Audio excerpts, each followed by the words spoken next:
That's funny.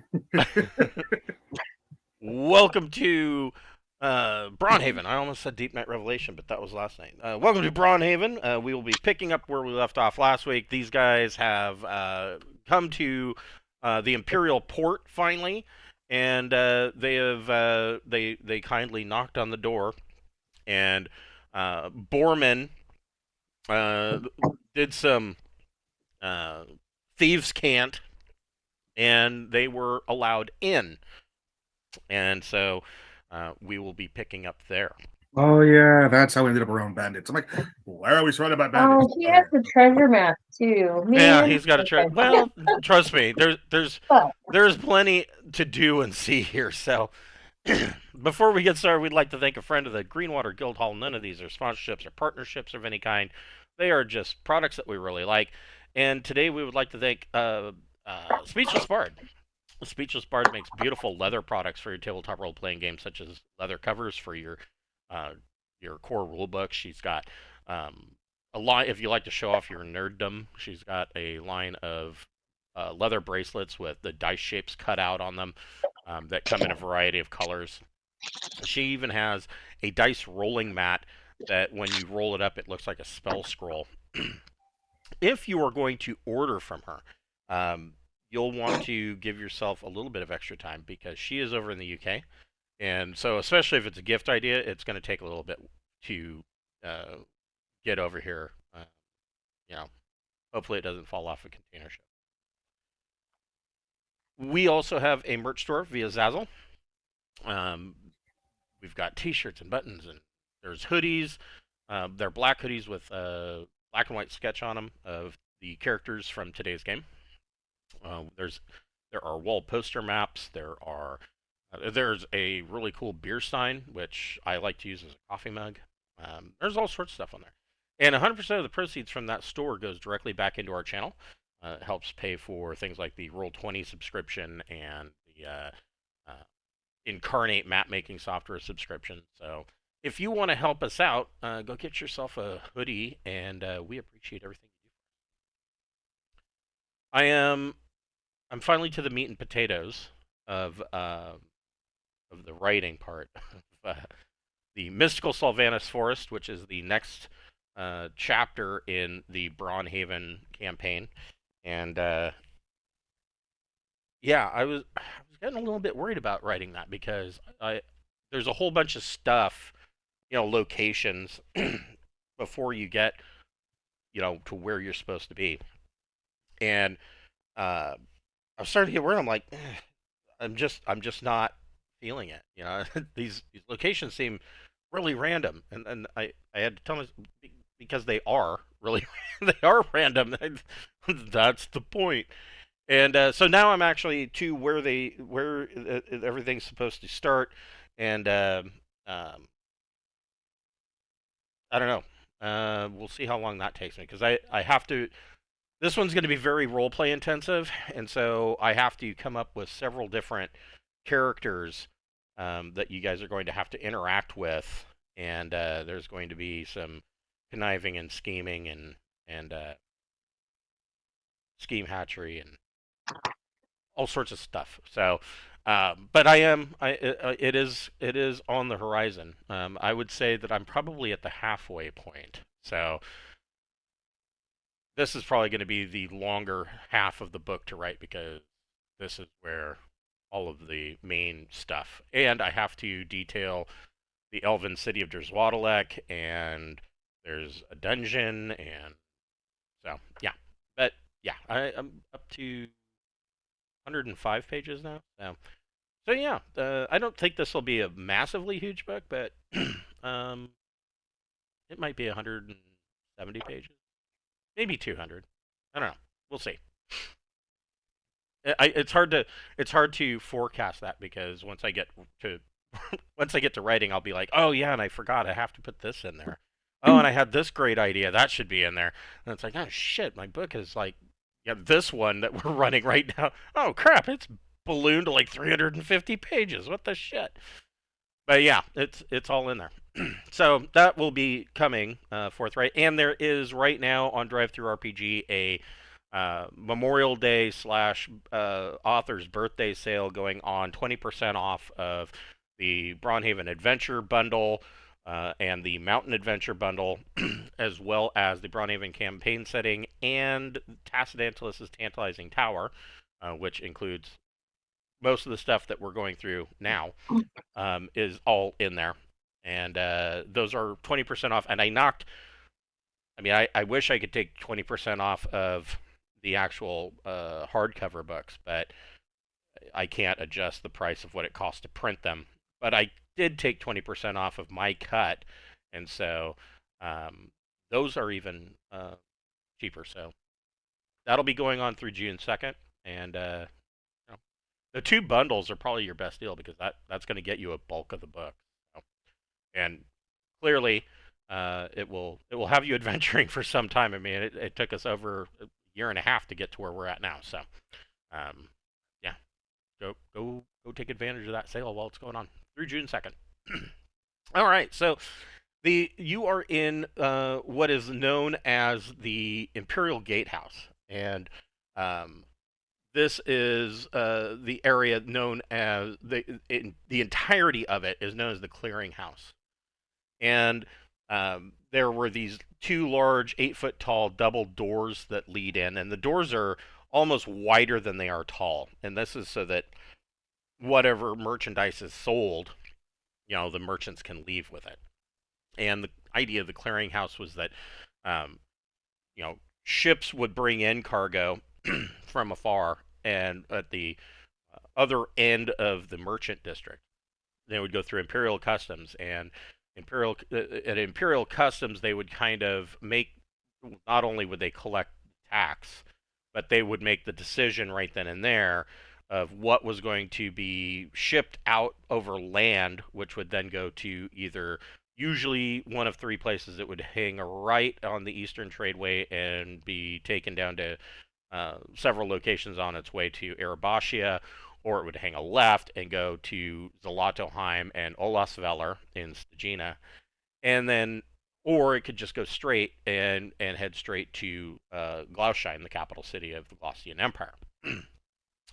Other stuff ended up here. The Merchants Guild bought it outright, and then they would auction it off to basically like speculative trade to different independent merchants that wanted to purchase items and usually or resale themselves.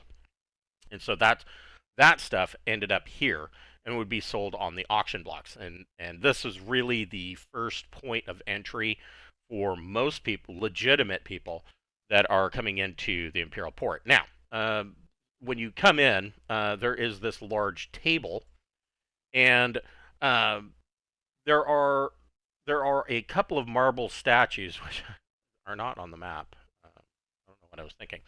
A couple of marble statues, and there are wood pillars that kind of hold the ceiling up. Support pillars, and there is all of these guys are technically acting as guards, but none of them are wearing any kind of livery or uniform or anything like that. They look, mostly like, black leather. They look like bandits because that's what they are. So what happened, and Borman would have told you this. I think he did tell you this. Originally there was the Merchants Guild, and the Thieves Guild operated mostly down in the Docks District. But with the Imperial Port being closed by Emperor Belusian Cestus, the Thieves Guild, the Merchant Guild, of course, almost went bankrupt overnight because there was no legitimate trade. And the Thieves Guild saw an opportunity and basically took over. And so now the Merchants Guild building and pretty much everything in the Merchants District is run by the Thieves Guild of the Imperial Port. And so these are, they are thieves of some type. Oh, sorry. alarm letting me know that I've got my big in-person game tomorrow. And so that's what this is, and this individual here behind the desk, as you guys come in, holds out his hand and says, "It'll be 20 gold apiece to enter." Damn it, we need our thief. I know. I was like, where's Gorman when you need him? I know, right? Crap. He's out of power. Okay, I guess Alora will try and use I have a ring of wait. Let's see here. No, that's ring of control humans. Okay, I don't want that. I want to try and charm person. Okay. See if we can get out of it. So he can make a save versus spells, if I'm not mistaken.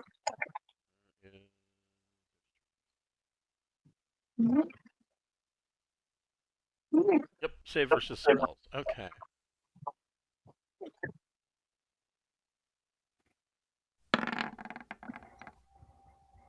Hey, he made it. Barely. Damn it. My feminine wiles didn't work. So Okay, let's top up the monies. Oh, Dentry's gonna walk up and just be like, "Seems excessive considering that we're all part of the same group here." This guy, he points at Alora and says, "Hey, there's none of that spell casting crap in here." And this guy responds to Dentry. He says, "Well, there is there is a tax to enter the Imperial Port. It's 20 gold per person." He's like, "You're not a You guys aren't members of the Thieves Guild, so we can't let that be a pass." I guess that does make sense. All right, I'll delete 20 gold from each of my character sheets. Okay. I demand that this go on the record so that the other two characters take off 20 when they come back as well. Yes. Yes. Yes. I agree. I'm playing. No, I agree. We should make sure that Borman Or they owe one of us because we paid their way. Right. I'm gonna pay mine in silver. Okay. You can do that. Copper. So I give them 40 silver pieces instead. Would it be 40 or 400? It would be. There's 10 silver to 1 gold. Oh, it would have been 400. Yeah, I don't have enough silver for that. Never mind. All right, fine. He can have this gold pieces. Punk. Jackson was gonna be petty about it.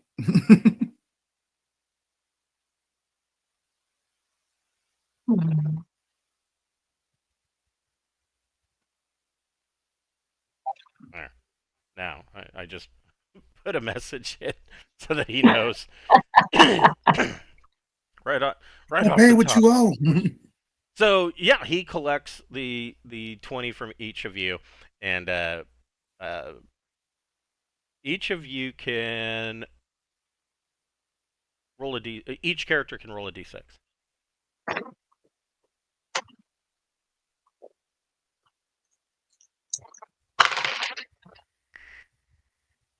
Got a 2 for Mavis and a 6 for Alora. 4 and a 1. Jackson getting the 1. Okay, so Jackson and Mavis, you see the so he collects from the 4 of you 80 gold pieces. And you see off of this stack of 80 gold pieces, he palms 20 off of it and sticks that in his own pocket. And then the rest goes into a lockbox. So it's a tax on the tax, is it? Right. Well, the guards have to wet their beak. I guess so. So low trust society. So he then he says, "Thank you. So I don't think I've seen your type around here before. You're not related to that other group of adventurers, are you? What other group? He says, what was their name? What was their name? And the other guy, this guy over here, he pipes up and he says they were uh,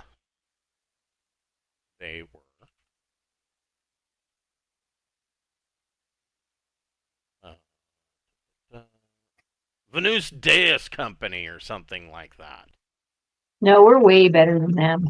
He's like, well, you already seem more amenable. Those guys are assholes. And What, they wouldn't pay the goal? Or oh yeah, they bitched and moaned about it. They killed one of our guards.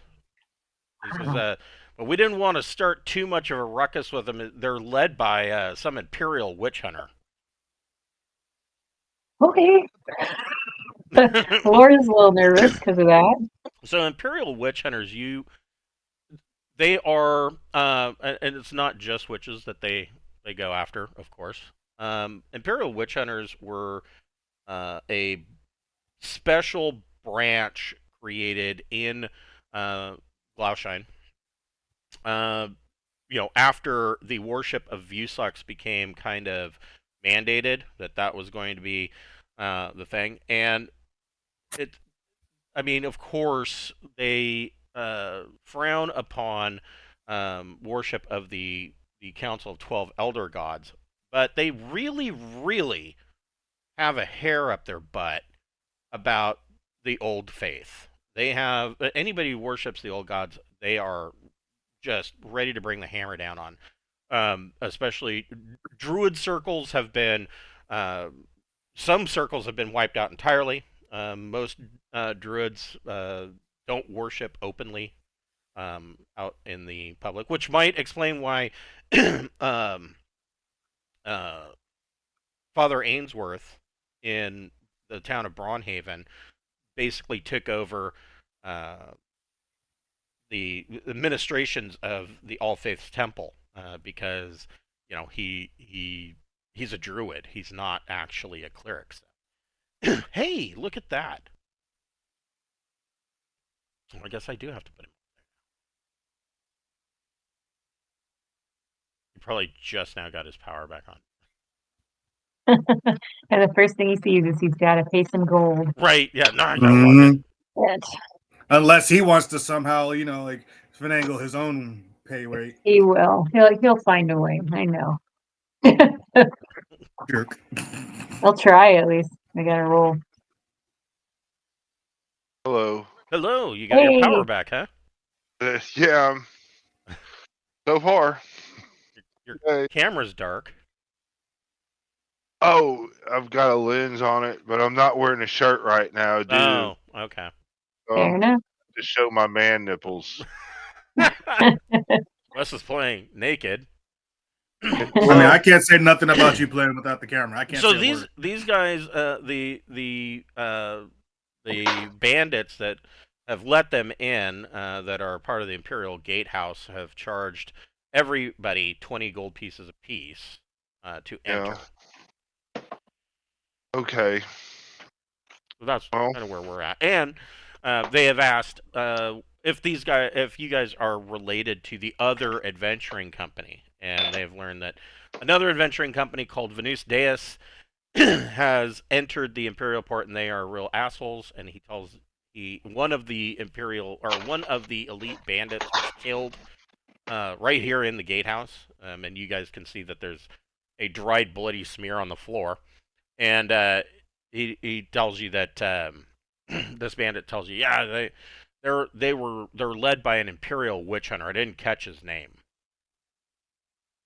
Okay. That's where we're at. Right. Yeah. We got to be on the lookout for that fucking person because they probably won't like me. So this bandit here, he says, oh well, if you're wanting to bid on any items, back here, out that door is the auction block. He says there's two floors.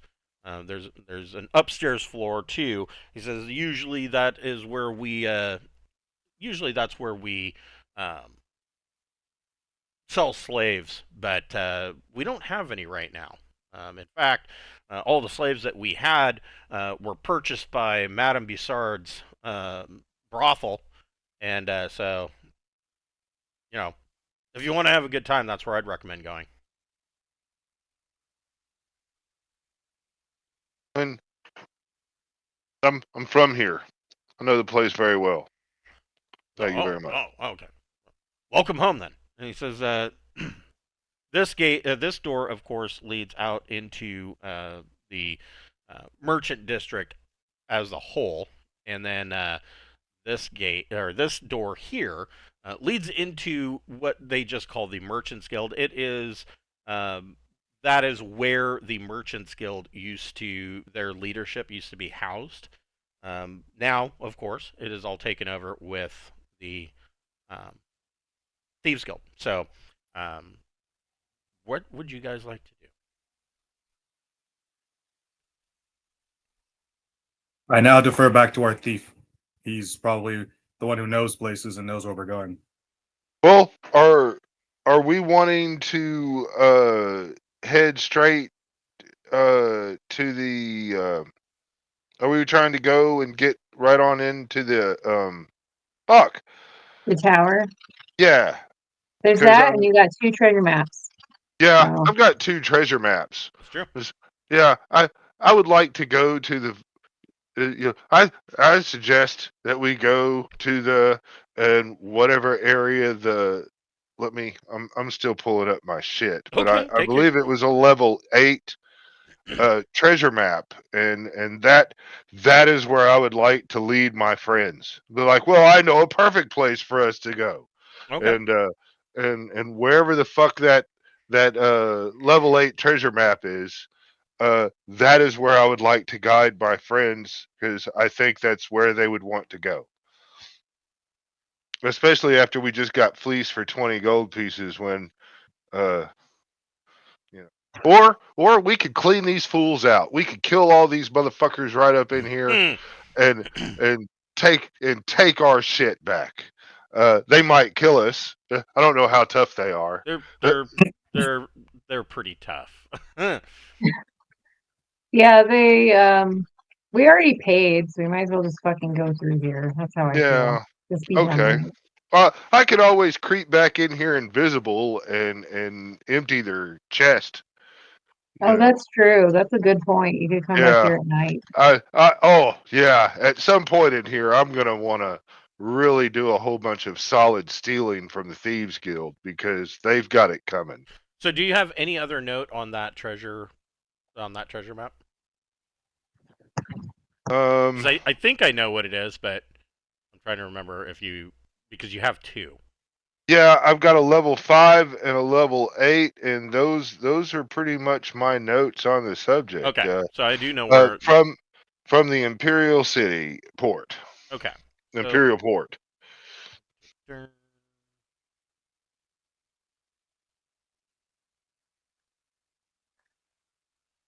your treasure map, the treasure map 8 shows that it is actually talking about Smuggler's Cove. So you would need to get a boat. The treasure map 5 is actually down in the docks district. Do I know about the dude that's wanting to sell his little shit that has a boat and all that? Keeps changing hands. No. Okay. No. Gotta make sure that I separate. Yeah. Well, both the treasure maps are a little ways away, I think. I mean, going through this door, of course, is the direction towards both of those, and it would lead out into the pretty much into the merchant district proper. Both these doors actually do. I guess we have to go through the merchant district then. Okay.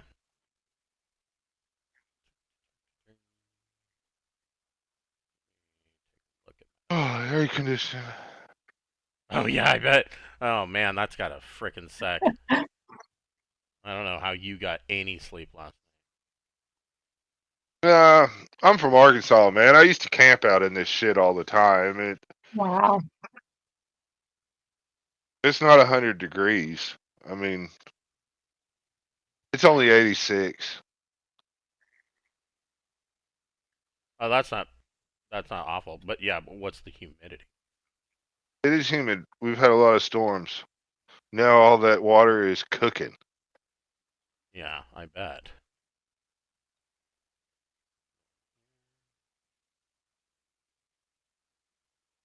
Okay, so we got our fake wallets out, and we're going through the merchant district, right? We're going to get pickpocketed. Yeah, so you lead out through this door and you head into what is known as the Grand Mall. So the merchant district is built directly over pretty much the Great River at the mouth where it dumps the um, uh, into the Dragon Sea. And so um, the Grand Mall, which is pretty much all of this area, is basically the ground floor is actually second level because um, there's a level beneath you that isn't really a basement. It comes down onto these large stone docks that river traffic could dock here to either going up or down river to essentially unload cargo directly to some of these merchants and whatnot. Of course, that was happening back in the day. They're still used pretty much for the same thing now, but you can be willing to bet that everything that is for sale is stolen. I mean, everything. Um, in the old days, there were well over 2,000 stalls that were set up in the Grand Mall. Probably not quite that many today, but there are still quite a few that are up and running. And as you're moving through the Grand Mall, you kind of notice that like one stall will have bolts of silk or even a full ball gown set up or a wool suit. But when you look closely, you can see some of these full suits and whatnot or ball gowns have blood stains on them. These are gently used items. As is. Yes, as is. And of course, the one of the first places that you come across, and there the entire Grand Mall is filled with a scent of different types of food that is cooking. It all smells good, but you're not really quite sure what kind of food this is. There's a lot of fish, obviously, but there's some others that are questionable, like mystery meat. I don't know what animal that came from. Or another case, like, no, I know exactly what animal that came from. That's a rat. Um, but one of the first two places that you come across is Madame Bussard's brothel, and it is a notorious high class area. This is a high class club. Weapons and even wearing armor is discouraged because Madame Bussard's is a place of enjoyment and pleasure, and it is not. I mean, carrying weapons. If you bring weapons in, they will be stored in a locked room. And armor's discouraged because that's just tacky. The front door to Madame Bussard's is it is a fancy rolled leather covering on this door, like red leather, and there is actually a illusion that is over the front of the door, kind of like in a kaleidoscope of colors that stands out writing across the middle of the door that says, in 3D, that says Madame Bussard's brothel. And there are a couple of guards that are standing next to the doors. You can assume that there's probably bouncers on the inside as well. Just slightly, Hey, fancy. just slightly Yeah. down the row, and of course the merchant district is covered for the most part, and a lot of these buildings connect to one another with wooden or stone walkways. Not rope bridges, but they're actually sturdy wood bridges that cross between these buildings. So there's this really strange atmosphere of that you are inside, but the walls in a lot of cases are open, so you can see out. And in a lot of cases, you'll be on one of these bridges and you look over and you can see the Great River right below your feet. And occasionally you can see boats coming, but you also see boats that are completely sunk. Like here, there's, for example, there's a lot of destroyed boats. Clearly, when the Imperial Port was shut down by the Glaucian Empire, there was probably some bad shit that went down. And then, of course, when the Thieves Guild decided to take over the Merchant Guild, there was some more bad shit that went down. So a lot of these people lost a lot. Boats of this size, these ships aren't cheap, and so this would be a significant investment. But down the row, you do find another building, and Borman would know that this is probably, and you can smell it already. This is the best place if you're hungry. This is the best place to get smoked pulled pork, and he has some pretty good rum as well. And this is the Singing Mango and Pig Tavern. That sounds cool. I think we should eat there. We can eat there, and then I guess we need to see if anybody around. Maybe they'll have information about possibly hiring a boat or something. I mean, there's pirates and smugglers that run out of this fucking town. Surely getting a boat ride isn't impossible. I'd hope so. No. Or we could use the ring or whatever, but I think we'd have to wait for night because that would otherwise create kind of a spectacle. That's true. That is true.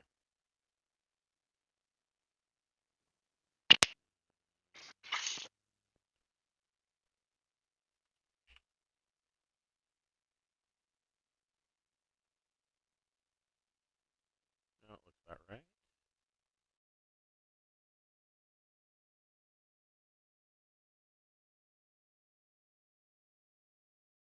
We've actually got a restaurant that just opened up called Count Porcula that is supposed to be good. Yeah. What people say. I haven't been there. It's near. Unfortunately, it's near a place that I like to go eat. They have great burgers and fries, and they know I like sweet tea, so they don't even ask me. They just bring me sweet tea when I come in. Nice. Always good for them to know their client.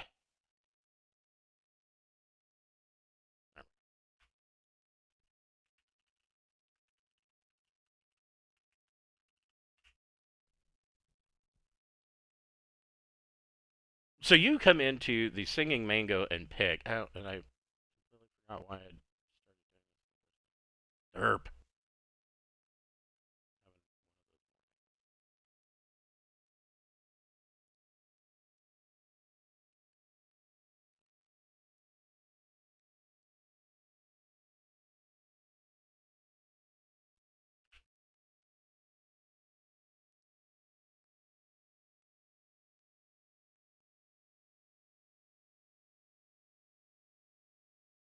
So coming into the Singing Mango and Pig, um, Yeah, you can just smell from back here. You can just smell this pork being slow cooked and smoked. Whole place smells delicious. But aside from that, the Singing Mango and Pig is kind of a dump. Um,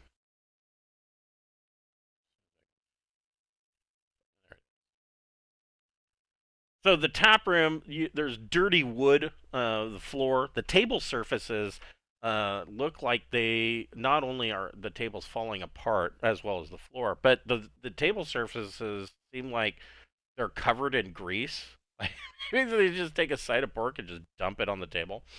Um, there are, of course, these double doors and there's a set of wood stairs that lead up into here. And this is just a long plank type bar, and um, it's covered in scratches, and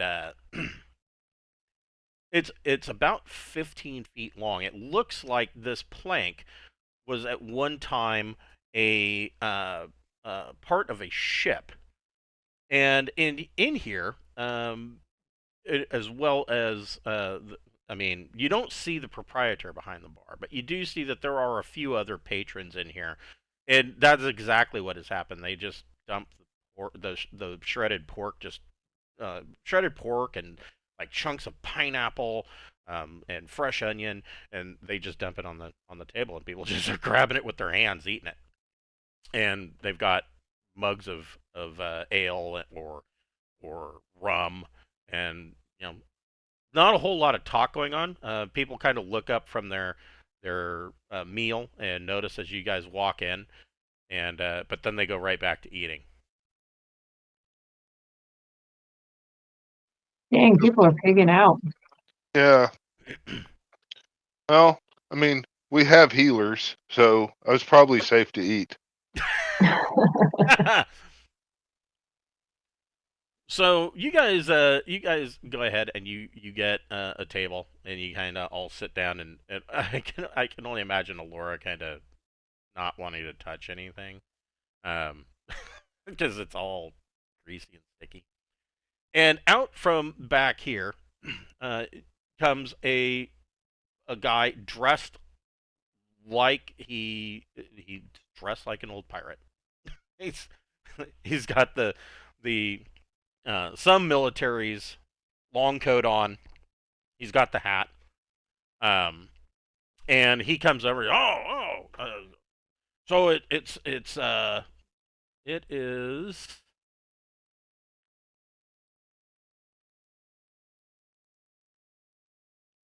one gold piece apiece for for pulled pork, and it's 5 silver pieces for ale, or 1 gold piece for a pint of rum.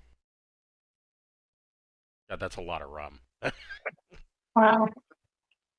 Okay, I'll have some pulled pork, so Mavis, and I'll pay him a gold piece. I don't want any rum though. And he introduces himself as Captain Thaddeus, and he looks at Borman and he goes, "You look familiar, son."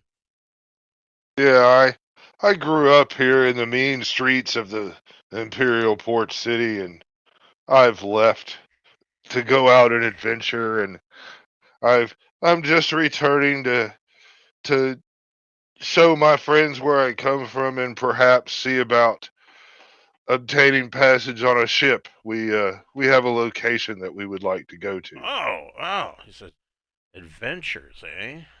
Yes. Adventures, and you're seeking passage on a ship. I'll be right back." And so he goes in the back and he pulls out like twice as much pork as anybody else in the restaurant gets, and he dumps it on your table. And then he comes back with a small keg of both under each arm. One keg is of ale, one keg is of rum, and he just sets them on the table next to the pulled pork and says, "Here, help yourselves." And I'm guessing. I'm guessing. Which one is the drunk guy? Is that Jackson or Dentry? Oh, he's muted. He's muted. I think Jackson's the one that likes his. It's Jackson, Jackson. Jackson. I did Was not it- realize I was muted this whole time. I was like, damn. Oh, that's funny. So Jackson's just gonna pick up one all by himself. Oh yeah. Just grabs the rum. Oh, this is mine. Yeah. I start talking about like the notes in it. I'm like, oh, this is definitely some of your good stuff. Blah blah blah. Oh yeah. When when when people were signed on to my ship, they were treated right. They got the good stuff. He grabs a chair, turns it around, and sits down on it. And he says, "So I might have a way for you to essentially kill two birds with one stone, as they say. Although don't kill birds, especially an albatross. That's bad luck." And he tells you, I always used a bow. he tells you, he says, "So since you're of the adventurous type, you might be able to assist me. That would be my stone. And then, of course, if you're wanting to get a boat, that would be your stone." He says, "So in the long ages past, probably not that long ago, but in the long ages past, I was a king. I was a pirate king of Smuggler's Cove. And all of those dirty bastards were paying a tithe to me, and things were good. But I ended up being deposed. It was a small, petty matter. And he says, you know how pirates and bandits can be. Just some small thing, and they end up ousting me out of my rulership." He says, "So if you could perhaps,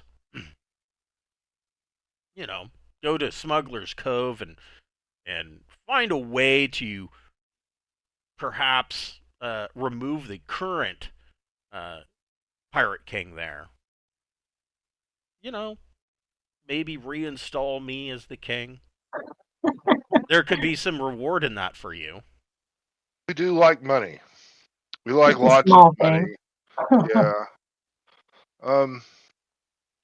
Well, I mean, does he have armor? Does he have any kind of army or anything to support his kingdom once he gets it, or is he just gonna get deposed right back again? Yeah, for real. Well, I do have some loyal crew that are still operating over on the island. I'm sure that they would back me. Okay. I ain't trying to take out a king just to everybody be like, oh, we're the bad guys now, and you got nobody backing you, yeah. I mean, you'd have to agree that as we are interested in removing the current leadership of the Glaucian Empire, and we have somebody in mind that we want to put in charge of that.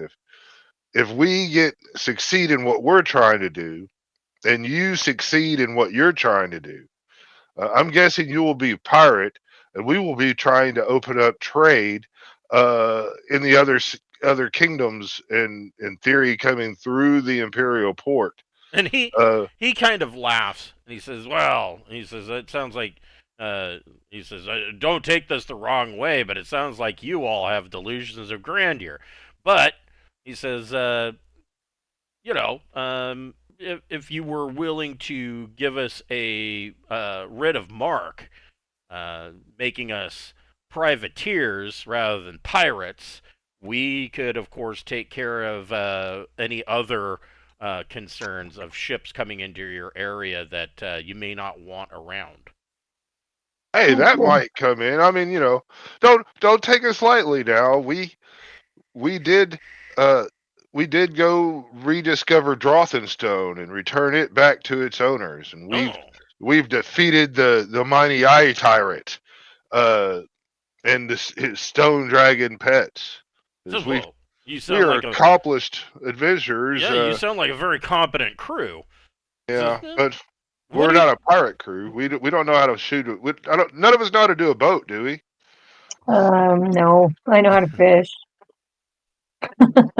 Yeah, well, Same you know.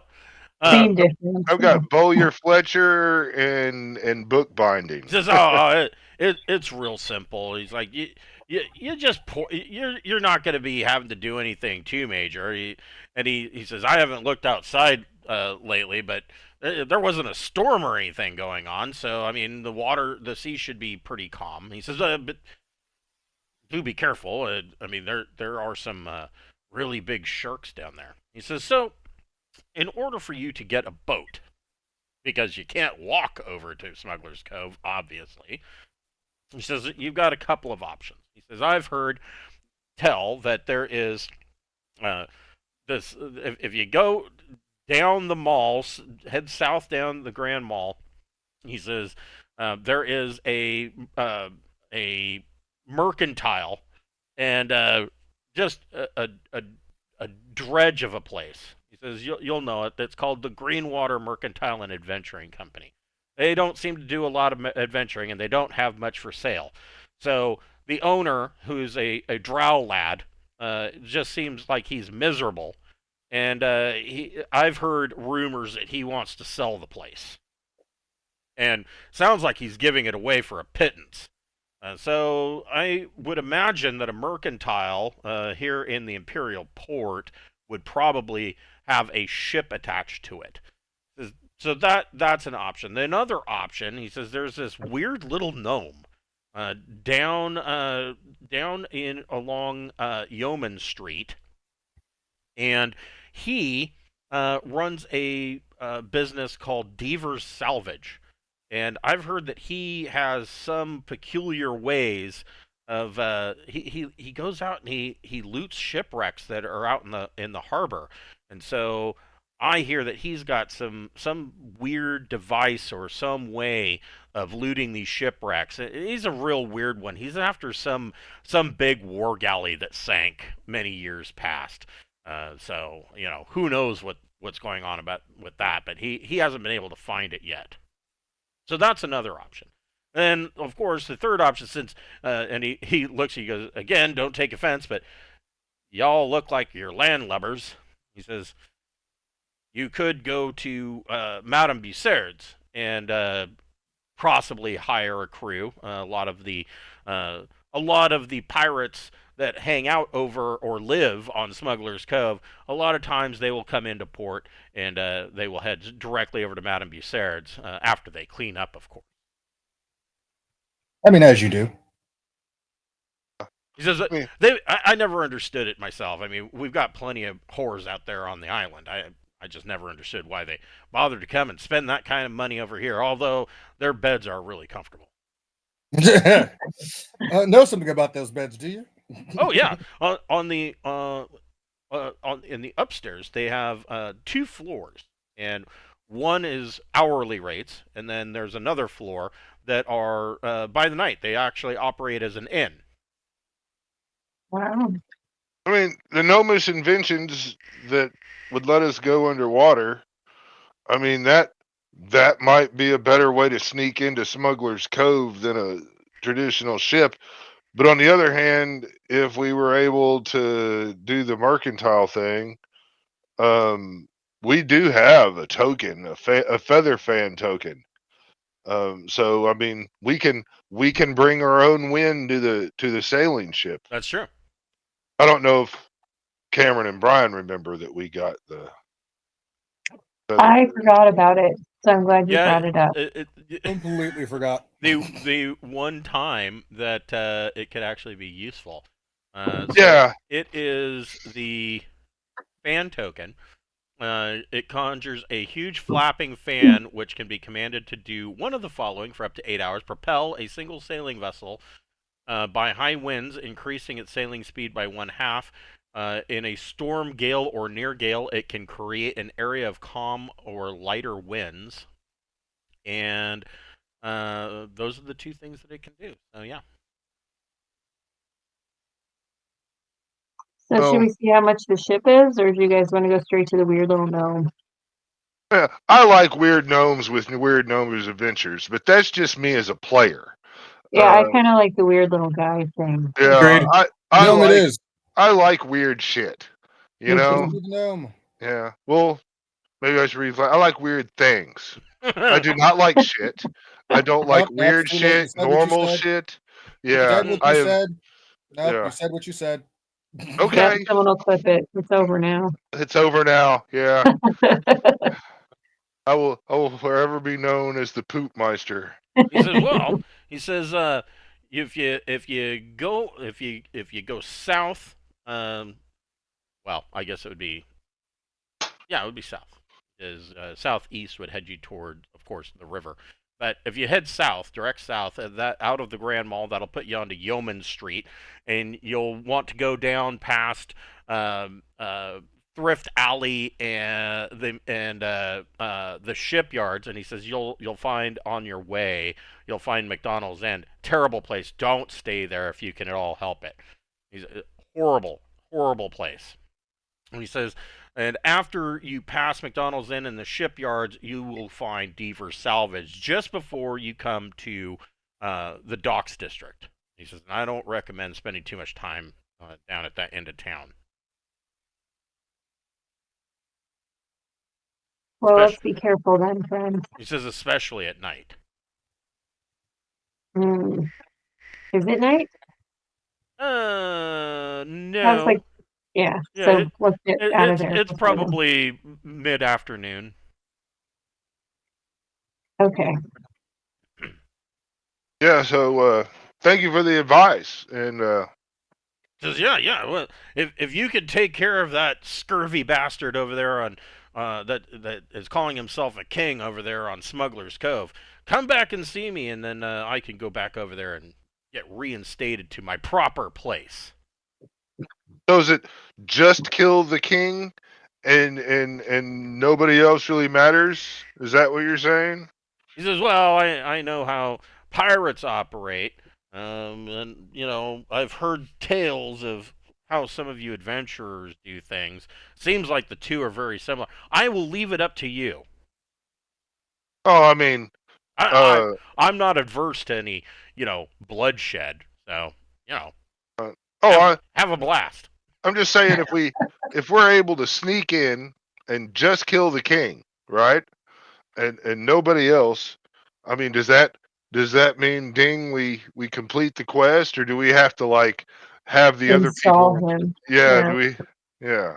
Well, he says, I mean, if it would be, of course, problematic if some of his retinue were still around, and perhaps they might hold a grudge. Although he doesn't seem like a very likable person, so I'm not sure that they would really care too much. I mean, my loyal crew would, of course, help me remove any of them that may be causing problems in the future. But if they just weren't there to begin with, that would, of course, further my ends.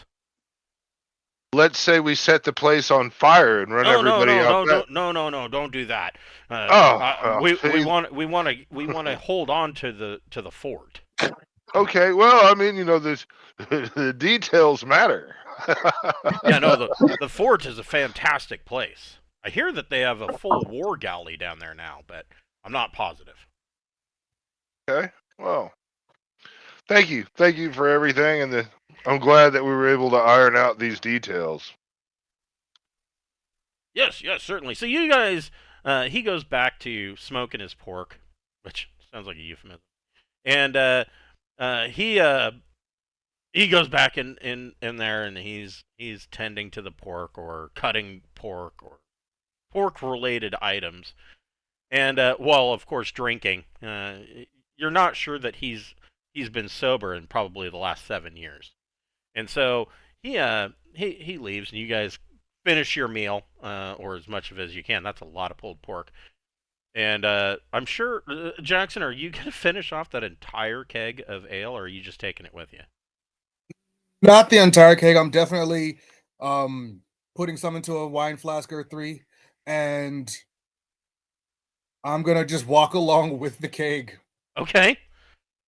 So you got a keg and a little bitty shot glass or something, or a big shot glass? Maybe an ale mug. I'm carrying the keg. All my weapons are on my side and stuff. The keg's just under one arm. It was big enough for him to carry 2 at the same time. Yeah, so I can carry one. They're small kegs. Yeah, and when I'm thirsty, I just put it to my mouth. Like the I don't know if you've ever seen the Heineken mini kegs that you can buy and put in your refrigerator. It's about the size of Yes. one of those. That's what I figured. I could easily just walk with that thing and drink it as I need to. There's one of rum and one of ale. I'm clearly keeping the rum. Ale is easy to come by. That's Yeah, true.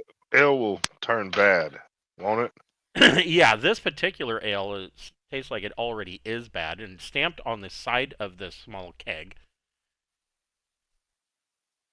is it just says Durgar 611. Underdark beer ale. Yeah, it's potent, but you know, Full of spores. yes, it is ale actually brewed from Underdark fungi. Durgar love it, but most of the surface races find it to be foul smelling, foul tasting, unless it's really really cold, and it's just not generally liked very much. Even the dwarves don't like it. Just Yeah, I don't want to want the tell him, ale. yeah. Like, Any funny traits about the rum that I notice, or is the rum good rum? No, the rum is quite good. It seems to be more he makes it himself, and so Oh, I should have traded him a recipe. well, you can. We're still kind of in there, right? yeah, All right, yeah, you can. Yeah. Go for it. I'm gonna go trade a recipe so I can get a rum recipe as well now. Okay. I'm gonna have a book of recipes by the end of this adventure. Heck yeah. Yeah. So what kind of recipe do you want to trade him? I didn't. You know what? I'll trade him a recipe of elven wine Hmm. for when he has some fancy people he wants to impress. Yeah, he would be interested in that kind of trade, for sure. Yeah, I'm not gonna give up my 50-year aged whiskey recipe. That's the special one. Yeah, yeah. So yeah, he would definitely trade his rum recipe. He says he's never tried making wine, but you know, the Salvanus forest isn't that far away, and he says it's actually quite odd that he hasn't ever tried um, making his own wine. What was his name again? Captain Thaddeus. Thaddeus's rum. Okay, or Thad's rum for short. Pirate rum. Arr. Thad's rum. Have you singing the emphasis song? I can only count to 4. Yep. Yeah. I can only count to 4. I can only count to 4. I can only count to 4. 1. Next comes in the 2. 2. Then comes after 3. 3. Then comes after 3. 4. I could. Oh, that's a good one. Classic. Nice. That sounds like something the Muppets would play. Oh yeah. Well, I you think it's know, a medieval very Sesame comeback. Street. You know. Yes, yes. And I'm just setting some maps up for you guys.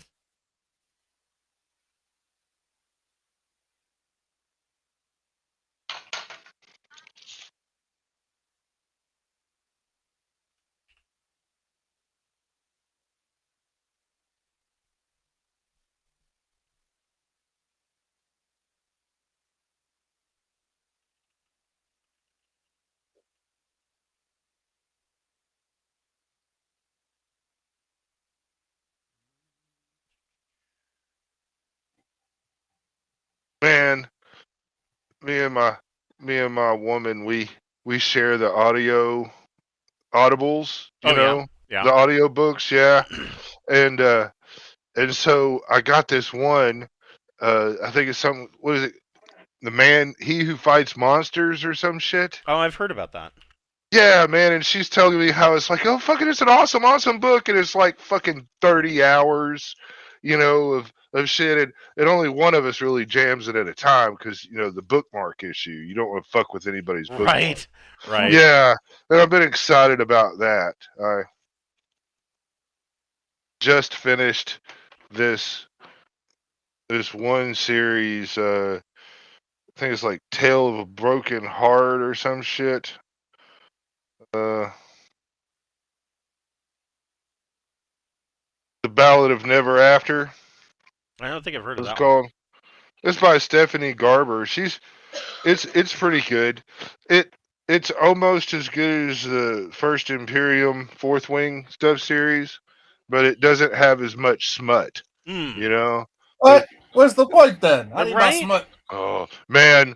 Oh, rolling down the street jamming some Fourth Wing, and a motherfucker's talking about, one of the sex scenes come up, and people will start looking at you fucked up, because she gets down in there, man. Woo, woo, verbal It is porn. a fun That's, thing to do. hell yeah, man. Go up to the fucking PTA meeting in style. I support this entirely. I remember. You have made a good life decision, and we encourage you to continue it. I remember one time my buddy and I got invited to attend a Mensa meeting, and they were asking if they were trying to recruit us, and we're like, I don't know about that. And we showed up with his pickup, towing a couple of wave runners and like 3 cases of beer in the back, and we got there early, and this was down in like near Roseburg. So we parked in their parking lot where they were meeting, and dropped the tailgate in front of the wave runners. And we're just sitting on his tailgate drinking beer. Yeah, they rescinded their offer. They were no longer interested. They were no longer interested in us. Are you no longer the droids they were looking for? Right? Yeah. I like telling random people that they're going to start doing drug testing at the hospitals when you go in. What? Yeah, it's like, oh man, you hear they're if you're on any kind of government assistance stuff, they're going to start doing random drug testing when you go to do your medical, like Medicaid and stuff. But I'm shit. telling you, I'm not trying crack. People were paranoid about that anyway. I Right. have I to tell know, you. yeah. It was like their doctor would want them to do a urine test, Yeah. and they'd like refuse and get all weird about it. I'm like, Yeah, bro, hell they're like yeah. looking for blood cells and shit. Like, calm Yeah. down. I told that to the bartender the other day, and she thought she was talking about drug tests. She was like, "Oh, that sucks," and I was like, "Yeah, I'm not doing crack, but I might try some weed or something." And she goes, "Oh, that's the kind of test. Oh, I'll try 3 or 4 of them. Fuck it." And That's a test I can get behind. yeah, she's like, "That's a test I can get behind." I'm like, "Hell yeah, man! Some morphine and some aspirin. Oh, So coming out of the closest location to come out from the Singing Mango and Pig would be in this area, right along Miller's Way, and Miller's Way is towards the northwestern end of what is known as Yeoman's Row, which pretty much encompasses all of Yeoman Street, and it these buildings and shops and markets, um, the more northerly you are, the more higher end it is. This is a definitely not wealthy, but higher middle class, probably just about middle class. And it slowly degrades the further southeasterly you head down Yeoman's Way. But coming out on Miller's Way, there's Miller or I'm sorry, Mall Way and Miller's Place. So Miller's Place was actually where a lot of the bakeries would were located. So this area, still today, still smells a lot of fresh cooking bread and things like that. And Mall Way comes out of the Grand Mall and directly to Yeoman Street. There's a couple of small taverns and a manor house that has been turned into an inn. Up here, there's an All Faiths temple, but it's not in operation presently. And so you guys make your way down Yeoman Street, and of course, the first place that you run across is Thrift Alley. Now, Borman knows all about Thrift Alley,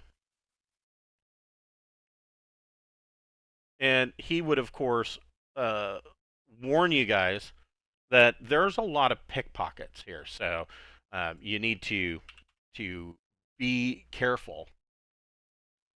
Let's all get back to back and rotate Just in rotate order your to way get down the road. anywhere.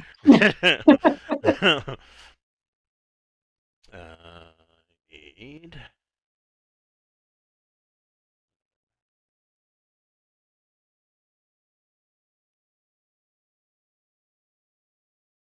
I can get it to cooperate with me. So as you're coming down Yeoman Street, which is this road here, and then of course this is actually Thrift Alley. As you are coming down Yeoman Street, to your left, you see what appears to be a fairly large farmer's market down here. And there are brightly colored tents and awnings. Most of them are about 10 feet tall. There are wooden stalls with open crates and tables set up under the tents. There's all sorts of fresh produce and meat. Some fish, but not as much. Just a lot of it's like actual butchered meat. And you know that to the southeast, yeah. That's interesting because there's kind of like yeah, to the southeast. You see that there are, that there are several small farms that are in the area, and those farms, it really kind of works out for them.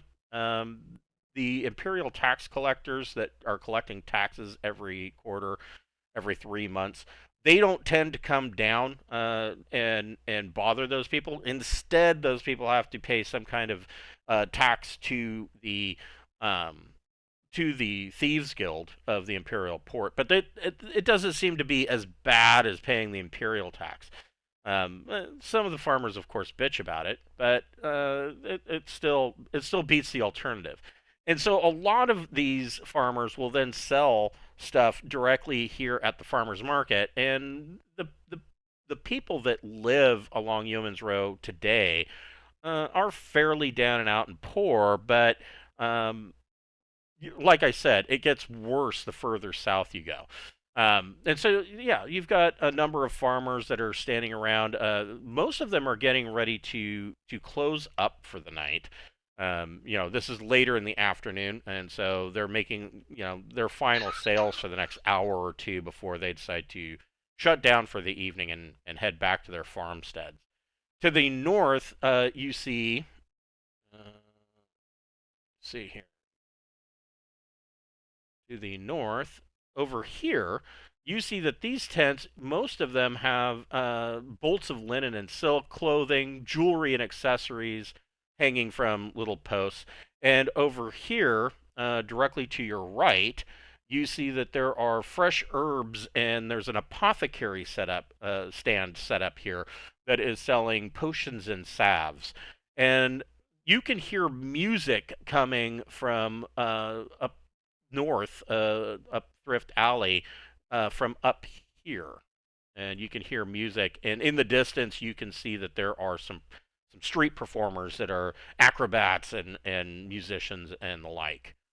Did you want to stop here or keep going?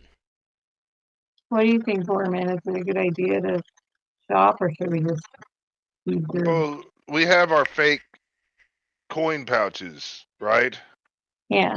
Out. So I mean, that's what the pickpockets are gonna hit. But So go ahead. I might want to check out the potions. Okay. So you stop at the Fresh Herbs and Apothecary, and they have local roots and herbs that are freshly picked, and they can be used for a number of concoctions. Often they are used as components in druidic spells or for creating like healing potions, things of that nature. But she also has a number of potions and salves, many that a lot of them she's proclaiming that they are miracle cures that will pretty much cure almost any illness or malady. Um, so she's selling those for a bit more, but she's got healing potions for um, uh, you know she's got some healing potions for 25 gold pieces each. Okay, we kind of should get some of those because I think we're down to like 3 of them. Okay, so So, she's got regular healing potions for 25 each, and she has she has hmm,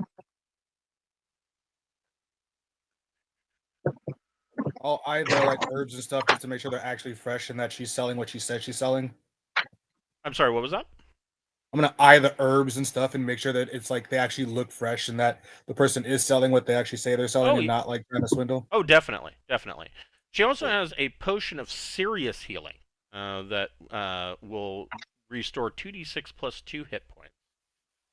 Oh wow. And she's selling those for 70 gold pieces. okay. Let's take that and then let's do, let me see. Does she have 4 of the normal healing potions, do you think? She has. She has 5 of the regular. I think I'm gonna buy 4 Okay. and then that's serious healing too. So I'll subtract the gold and I'm gonna divide it between my characters. Potions. The potion of serious healing can also be used instead of healing hit point damage. It can be used to cure blindness and deafness, or What were dogs again? blindness or deafness, but not both at once. I'm sorry. What was your Or question? dogs? Oh, your dogs are coming with you. Okay. I was like, where did they go? I can't remember if we Yes. left them somewhere if they're with us. No, they're still with you. Okay.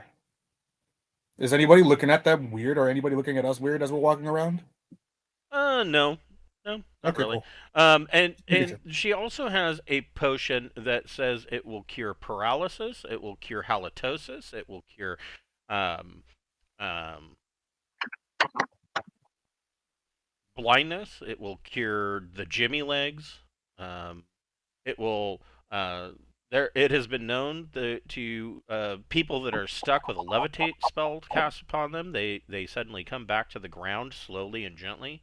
And she's selling this miracle cure potion for 50 gold pieces. I don't know. That seems a little too good to be true. Um, Sounds like snake oil to me.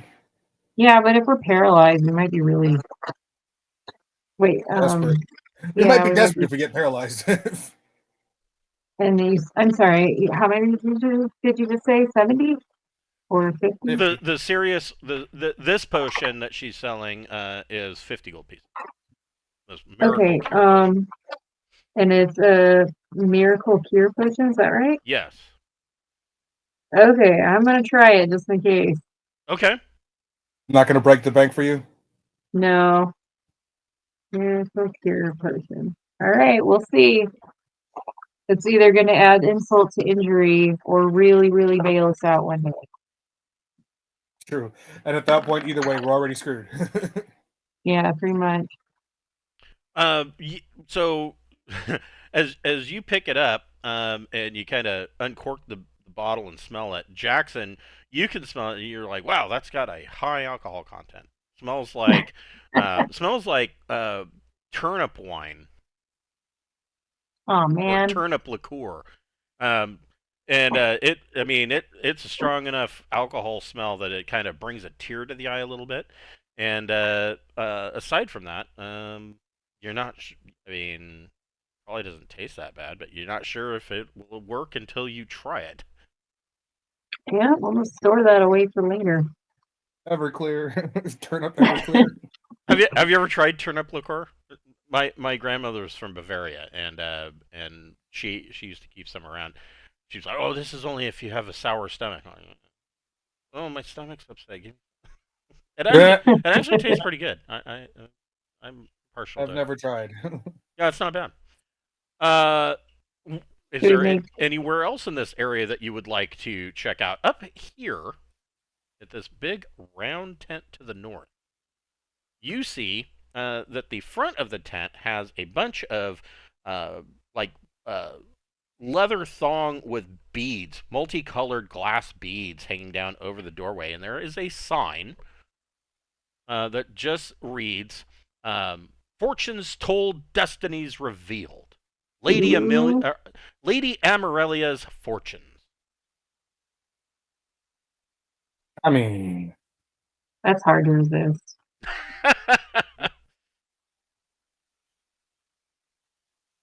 Okay, gonna go is the question. Because like I don't feel like Dentry would do it. Jackson, maybe. okay, Mavis will go. She wants to Okay. know her fortune. Okay. So Mavis is going to step in. What is Laura Jackson and Malachi, or I'm sorry, Dentry doing while you're out here? Over here, there are some street performers, acrobats and the like that are playing, and up here is a ale tent. It is just basically a tavern set up in a big tent. And then Laura's gonna eavesdrop. That's what she's gonna do. okay, Laura's gonna eat. And over here is a sausage vendor. You don't know what the sausages are made of, but they sell sausages, and there are a number of jars out of different wild mustards that have been locally sourced, and so they have sausages for sale for 5 silver pieces each. To maintain the buddy system, Dentry will go try a sausage and Jackson will go with him. Okay, all right, so 5 silver pieces, and you can get a sausage, and I'm sure that Dentry has probably tasted worse things, being a half orc. So this where Mavis and Alora are. Well, actually, hold on. The sausage. So this is Dentry and Jackson. You see that this is kind of an open-sided wood-style shed. It's very basic. It's got a 15-foot tall peaked roof, and there is a brick fire pit inside underneath, and there's that they are cooking these sausages on, and there are strings of sausages that are hanging from the posts and the rafters. And there's all sorts of different sizes. There's one that is so long and big, it's as big around as Dentry's forearm. And And one that's a of half orc. one of those sausages is going to cost you one gold piece, 5 silver pieces, or in the common parlance, one cestus piece and 5 facial. And they've got fresh loaves of bread that have come from Miller's Place to basically, you different sizes, large baguettes of French style bread that they slice and they stick the dog in, and then they've got these different jars of mustard that the owner says all of the mustard is wild and grown locally by the different farmers, or collected by the different farmers in the area. All right. Well, I will I'll gather that I'll be eating some, buying some, eating some, giving Jackson bread because he needs to have something to soak up all the alcohol he's drinking. And Mavis will be getting her fortune told. So now I'm curious about the fortune telling. So this is a large orange tent, large, brightly dyed canvas tent, and it is like 40 feet tall in the center, but it's kind of a peaked dome. And there are several guy wires that go down to the various stakes that is staked down into the grassy dirt. And you see that hanging from these guy wires, there are there are feathers, there are little wicker dolls, the typical creepy shit that you would normally see going into a fortune teller's tent. Alora wouldn't find it creepy at all. She finds it perfectly normal. And they're hung by wraps of twine, and the vestibule as you come in is beaded, and you see a young girl sitting on a large round pillow, and there's a low table, and sitting on the center of this table is a globe that has a dark purple cloth over it, and sitting in front of her on the table is a deck of cards, and they are face down, and she's not what you would expect for a fortune teller. Usually, you would expect, an old crone to be sitting there. No, no. Lady Amarelia it looks to be in her mid-20s. She has thick raven black hair, and she's wearing, of course, a tight-fitting lavender gothic style dress with a black choker. And she says, "Oh, please, please, come in, come in." And she says, "Have you come to get your fortune told?" I sure have.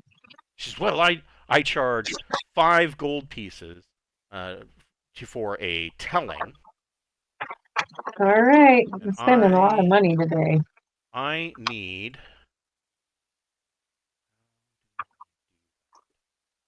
I used to know how to do that. Deck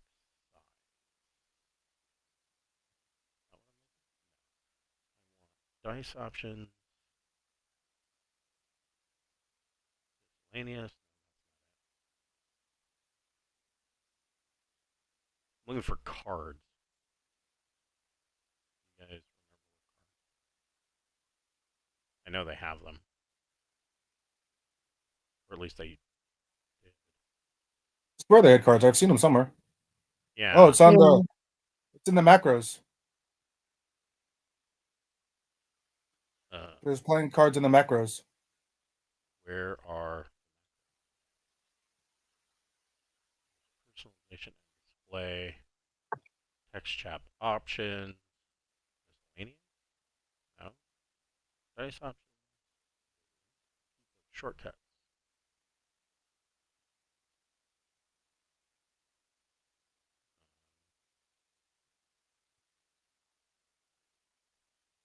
Why am I not seeing?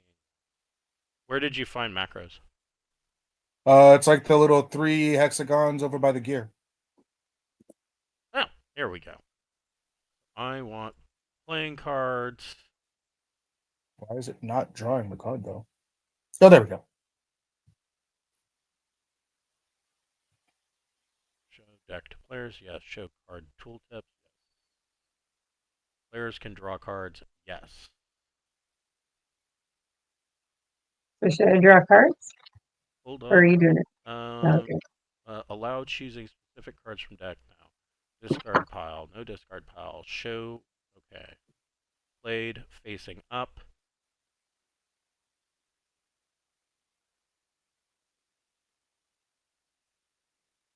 Save changes. I think I got a deck of cards on my Okay. table. If you just want me to. So you see the deck of cards over here on the right? Yeah. Can we draw from it? She says to go ahead and draw one of the fortune cards. Does that do it? It looks like it disappeared. Okay, so you pulled a 4 of hearts. Hold on, I created the rules for this. So these are fortune cards.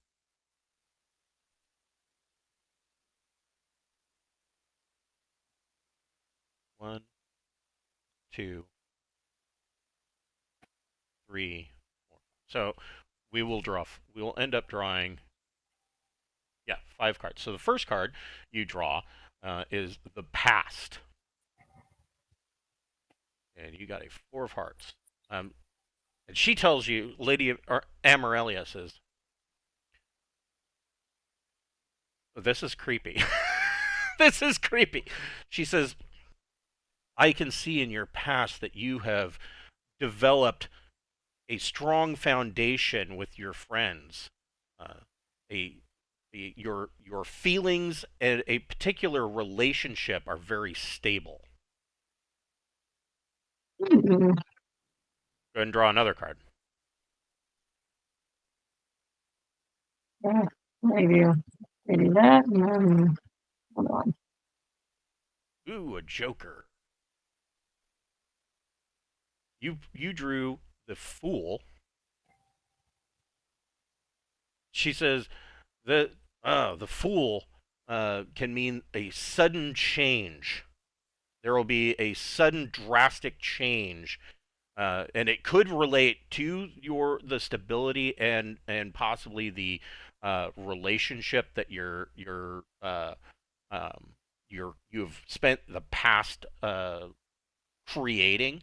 But the Fool as the present means that things may not be as you expected. Mm, She says, "Go ahead and draw another card." Seven of Diamonds. This is the Pentacle suit, and this would be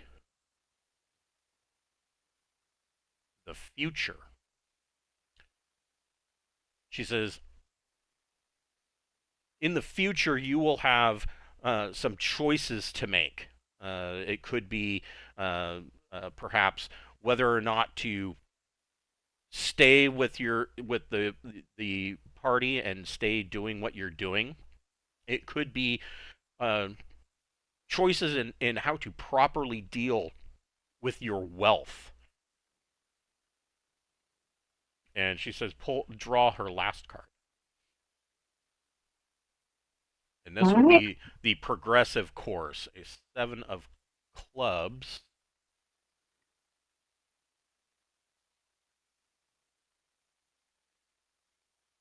She says, in your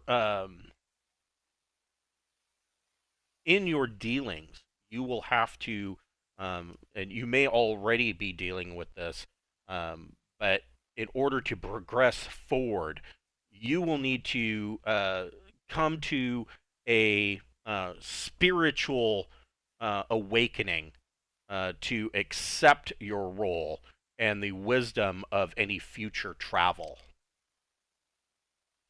Cool. Well, that was fun. And she tells you, she says, so, so the card reading was like 2 gold pieces. She says, for another 5, we could delve deeper, and I could do a reading with the crystal ball. Ooh, yeah, let's do it. Okay.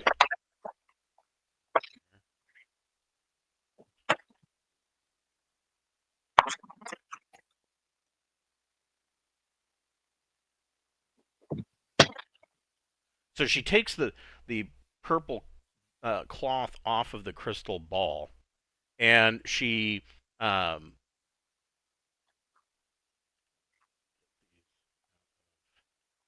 away.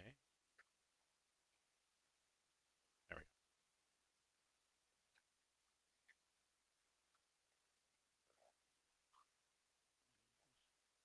There we go. And she says, she starts to look into the ball, and you can see that in the ball there's like a pinkish purple vapor starting to form on the inside of the ball. And she says, look deeply into the ball. I'm gonna get my eyeballs right up to it and follow the instructions. She says, think about a place or something you're searching for, and the crystal ball will reveal that to you. Oh no, I have to make a decision. What am I looking for?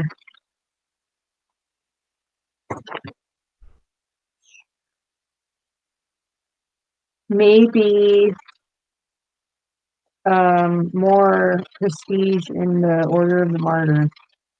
Okay, so you see an image starts to form in the middle of this this pinkish purple mist, and the image is of the Abbey of the Martyr up in the Skelos Mountains, and you can see that there are uh, brand new flags and banners are flapping in the snowy wind over the small abbey, and they are showing the the they are showing the crest of that is found on the crown that you guys have been kind of stashed away for Alora, and Oh, it shows it cool. flapping in the breeze, and um,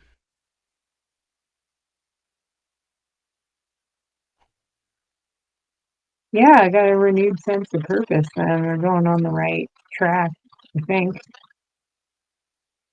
It's great. you you get a so seeing this image you get a feeling like the notion comes into your head that perhaps the Order of the Martyr um, maybe has been going in the wrong direction, and that perhaps the Order needs to move forward with the times. And the idea comes into your head that perhaps it would be time for the Order of the Martyr uh, to align itself with the one god, Vuslux, and then perhaps you can change that church from the inside. Hmm. Wow, that's a lot to think about. Dang. And so she takes the 7 gold off the table and she says, "I hope that what you've learned is of use to you." She says it should be noted that it's very difficult to alter destiny, but at least you can be prepared. Well, I'll thank her and then I'll wander out. Okay, so you kind of wander out. Alora can roll a d6.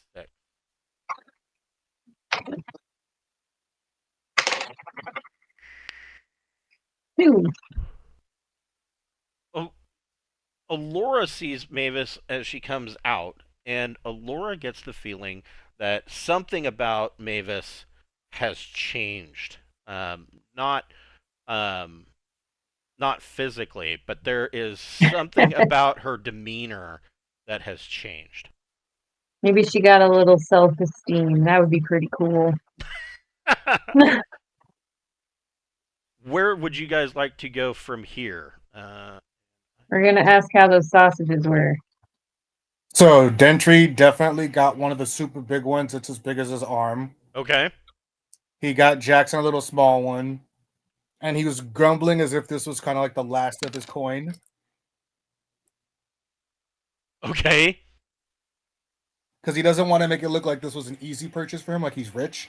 So he's just playing up like the really good. I need something, but I don't want it just because if there's a lot of people around. I'm not trying to be like, oh yeah, this is a pittance. I ain't trying to do that. Okay. That's how you I get think robbed. Mavis is still full of pork, so she's probably all right. But maybe Laura's hungry. So It's a lot of dice rolling for me eating some sausage. so so It's made of. Dentry is eating his sausage and is considering, I mean, even though he's playing that he's low on coin, he finishes off this giganto sausage and he's thinking about maybe ordering another one. You reach down and your fake purse is gone. Aw, shit. Right. I knew it. Should have had Jackson keeping watch. All right. Well, let's get How out much of did I here. have in my fake purse? That was your fake. That was your fake purse. Yes. So yeah, you guys move on.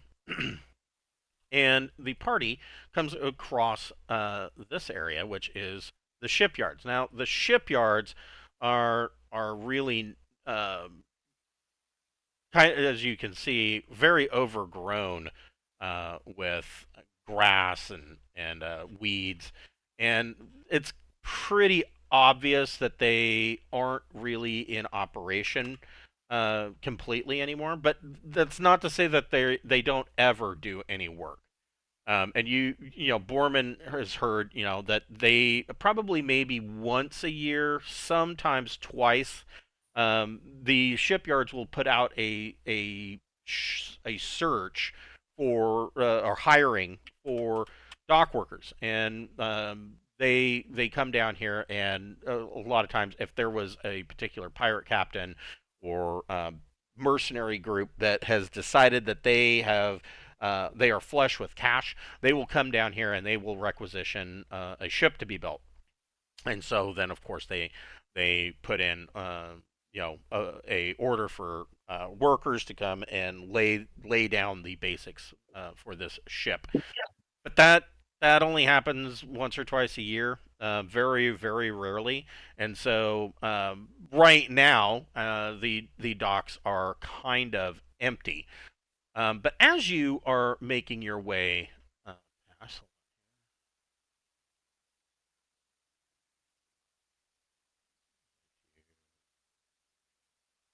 as you guys are making your way down Yeoman Street, this building was once a sailor's hostel. And so basically, sailors that were in port or were waiting for repairs to their ship to be done would stay here free of charge. It's not a great place, but if your ship's up in dry dock, you take what you can.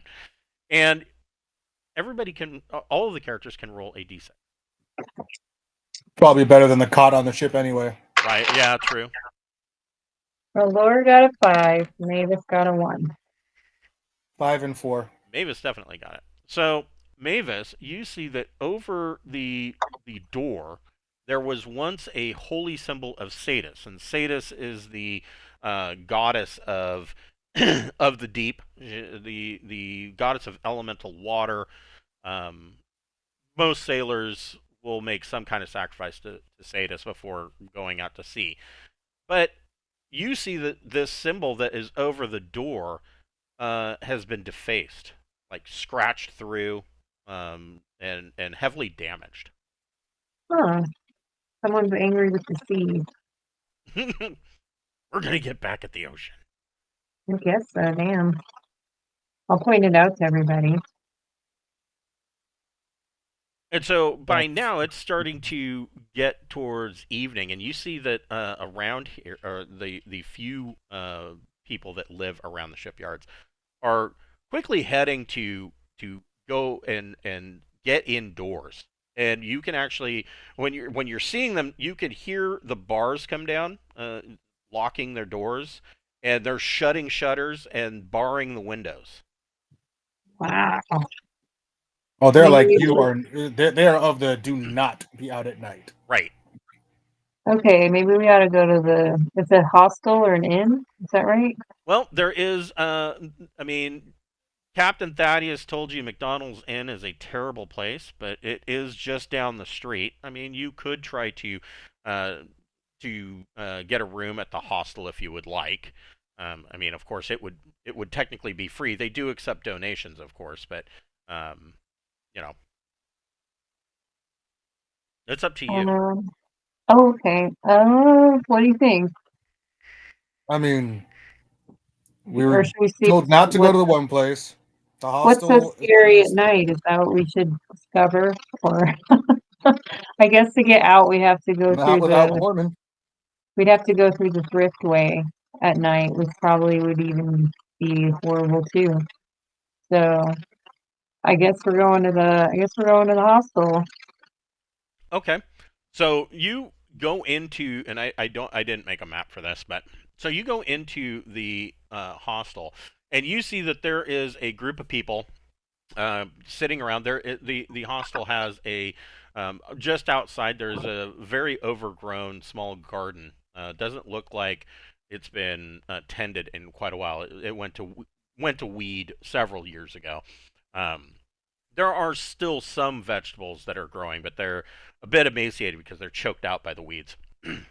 Large cucumbers, and there's a couple of squash growing there, and some carrots and potatoes, but not much. Inside, you see that there are a number of bunk beds set up on one wall, and there is uh, a small kitchen type shelf or counter and shelf and cupboards in one corner next to the fireplace.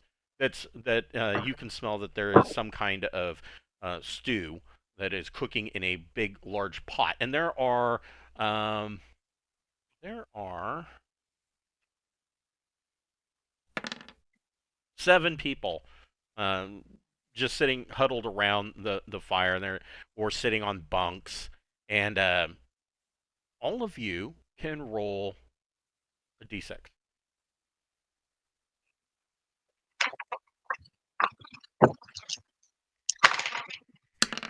Aurora got 5, Mavis got 3. Okay. 4 and 1. Jackson got the 1. Okay. So Jackson, you notice the people that are in here are a little weird. Like one person is sitting there, and they're sitting next to the fire, but their clothing, hair, and their hands are always wet. Another person you see, like on the back of their neck, they have like a patch of skin that looks very scaly. I Another think we should go to that hotel instead. another person's eyes seem to bug out a bit, and as soon as you walk into the hostel, they all stop talking, and they just stare at you. And then finally, a woman by the fireplace that has been stirring the stew, she says, welcome to the sailors' hostel. Please come in. How would you like some fish stew?" Does it smell I good? I Okay. How nudged does the it smell party and I'm awful? like, I don't know about this. I nudged the party like, I don't know about this. We either stay here and keep to ourselves, or we go someplace else. One of the other ones, and they all seem um, slightly emotionless. And another one says, "Yes, come in." And he starts to make up some bottom bunks for you. "Oh yes, come in. There are plenty of room. There's plenty of space for you." Yeah. No, that's every horror movie right there. Nah, man, nah. "Here, would There's you like nowhere else some to Kool-Aid?" stay here around here, is there? There's This is the only. McDonald's in. Okay, we're gonna go there because it seems less haunted and fishy. So bye. So Hmm. as you're like, no, and you start to back out, and the woman says, "Oh no, please stay. Have some stew." I'm gonna assertively decline. Okay. I So don't know how else to put it. We're leaving. you kind of step back out and shut the door, and from this building over here, one of the shuttered windows opens up, and they go, you hear, "Shh, you're gonna want to get indoors as soon as possible, lest those damnable dead sailors get you." Ah, and they shut the uh, shutters again. I say we go to the hotel, whatever, and we barricade ourselves in a room, not just trust the hotels, whatever. So you continue down Yeoman Street, and this it is early spring, and so the sun is starting to set. And looking off in the distance behind you, up towards the shipyards, along the shoreline, you see shapes. It looks like something is coming out of the water. Okay, it looks like they're Oh, gonna no. get us let's book it. Let's run. Uh, Yep.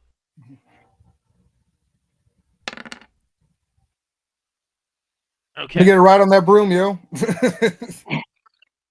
Okay. Oh wait, no, because Alora would need a ride on the broom too. Or is it We Mavis? can have Mavis 2 needs a ride on the people broom. on it at once, and Mavis is slow, so Okay, Mavis gets on it, and Dentry will just be hoofing it. Oh wait, no, mhm. Dentry has the warhorse. Did I have the Well, warhorse in town though? I don't know. Yeah, I mean, you could, yeah.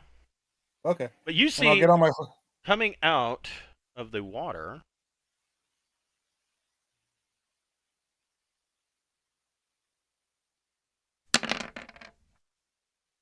Oh, shit.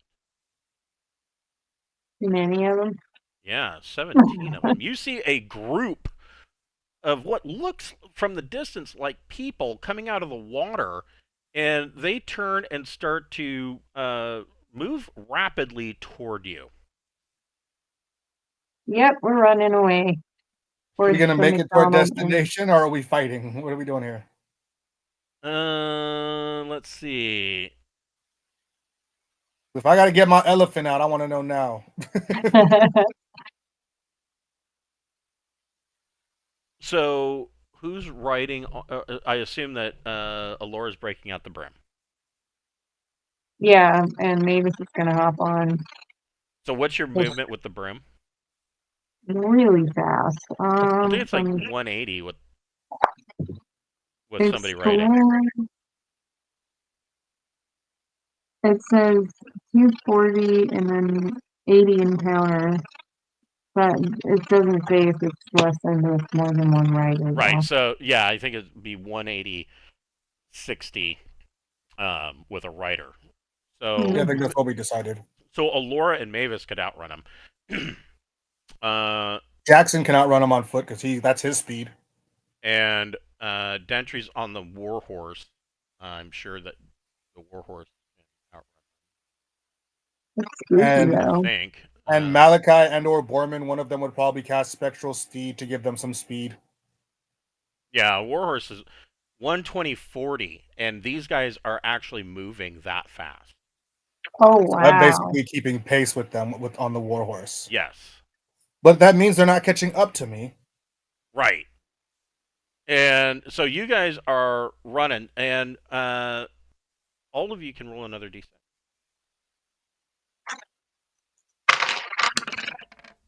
Mavis Oh, no, my got character got it. Mavis got 6, Aurora got 3.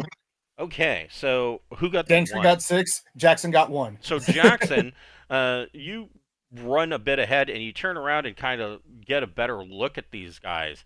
And like I said, there's 17 of them, and you see that they are dead. They are the walking dead of sailors that have come up out of the water. And in the distance, you see some of these zombies going up and banging on doors, trying to get in. And it looks like they're going back to places that they used to work or live, and are trying to get inside. The 17, of course, though, they're just interested in getting to you guys. How Nice. many can Mavis turn at once? Yeah, I should really try and turn them. Yeah, you could go ahead and try to turn them. It's been a long time. I don't even remember what to do. So on a turning attempt, let me bring that up. What level is Mavis? 7. She is a level 7. You roll 2d. Okay. 86 or 2d6, yeah. Sorry, I went into traveler mode there. I got 9.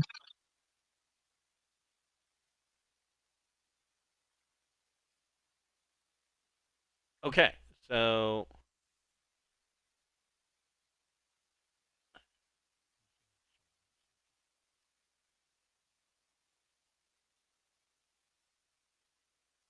okay, so you Mavis holds up her holy symbol, and um, you guys don't necessarily see anything, but to the brine zombies, they see this holy light start to come out of Mavis's holy symbol, and they turn around. They just stop dead in their tracks and turn around and start scattering. They're running as far away as they can. Yeah. Take that, zombies. You guys have Okay. run far enough that you actually come to McDonald's Inn.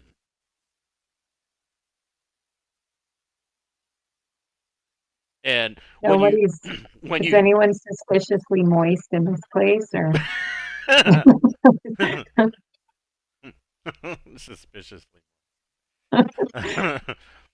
Did uh, we, as I was looking back, did I happen to notice if any of them like went into the hostel or anything? yes, yes. You saw two of them go into the hostel. Oh Oh man. Well, I'm shit! glad we didn't See, stay there. see, they went into the hostel. So you run into McDonald's Inn. The tap room is like a dingy hardwood. Every inch in here is gross. The tables are even grimier than they are at the Singing Mango and Pig. There is a strange scent in the air, like you're in a partially flooded cave.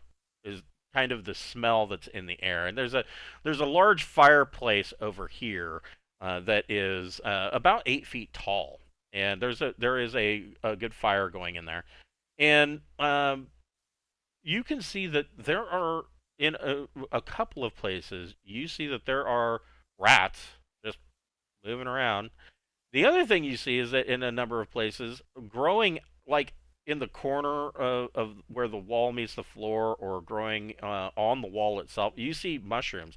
And out of the back, you see a guy with a filthy apron on. You're not even sure what the original color of the apron was because it's so filthy. Comes out and picks some mushrooms off the wall and goes back into the kitchen.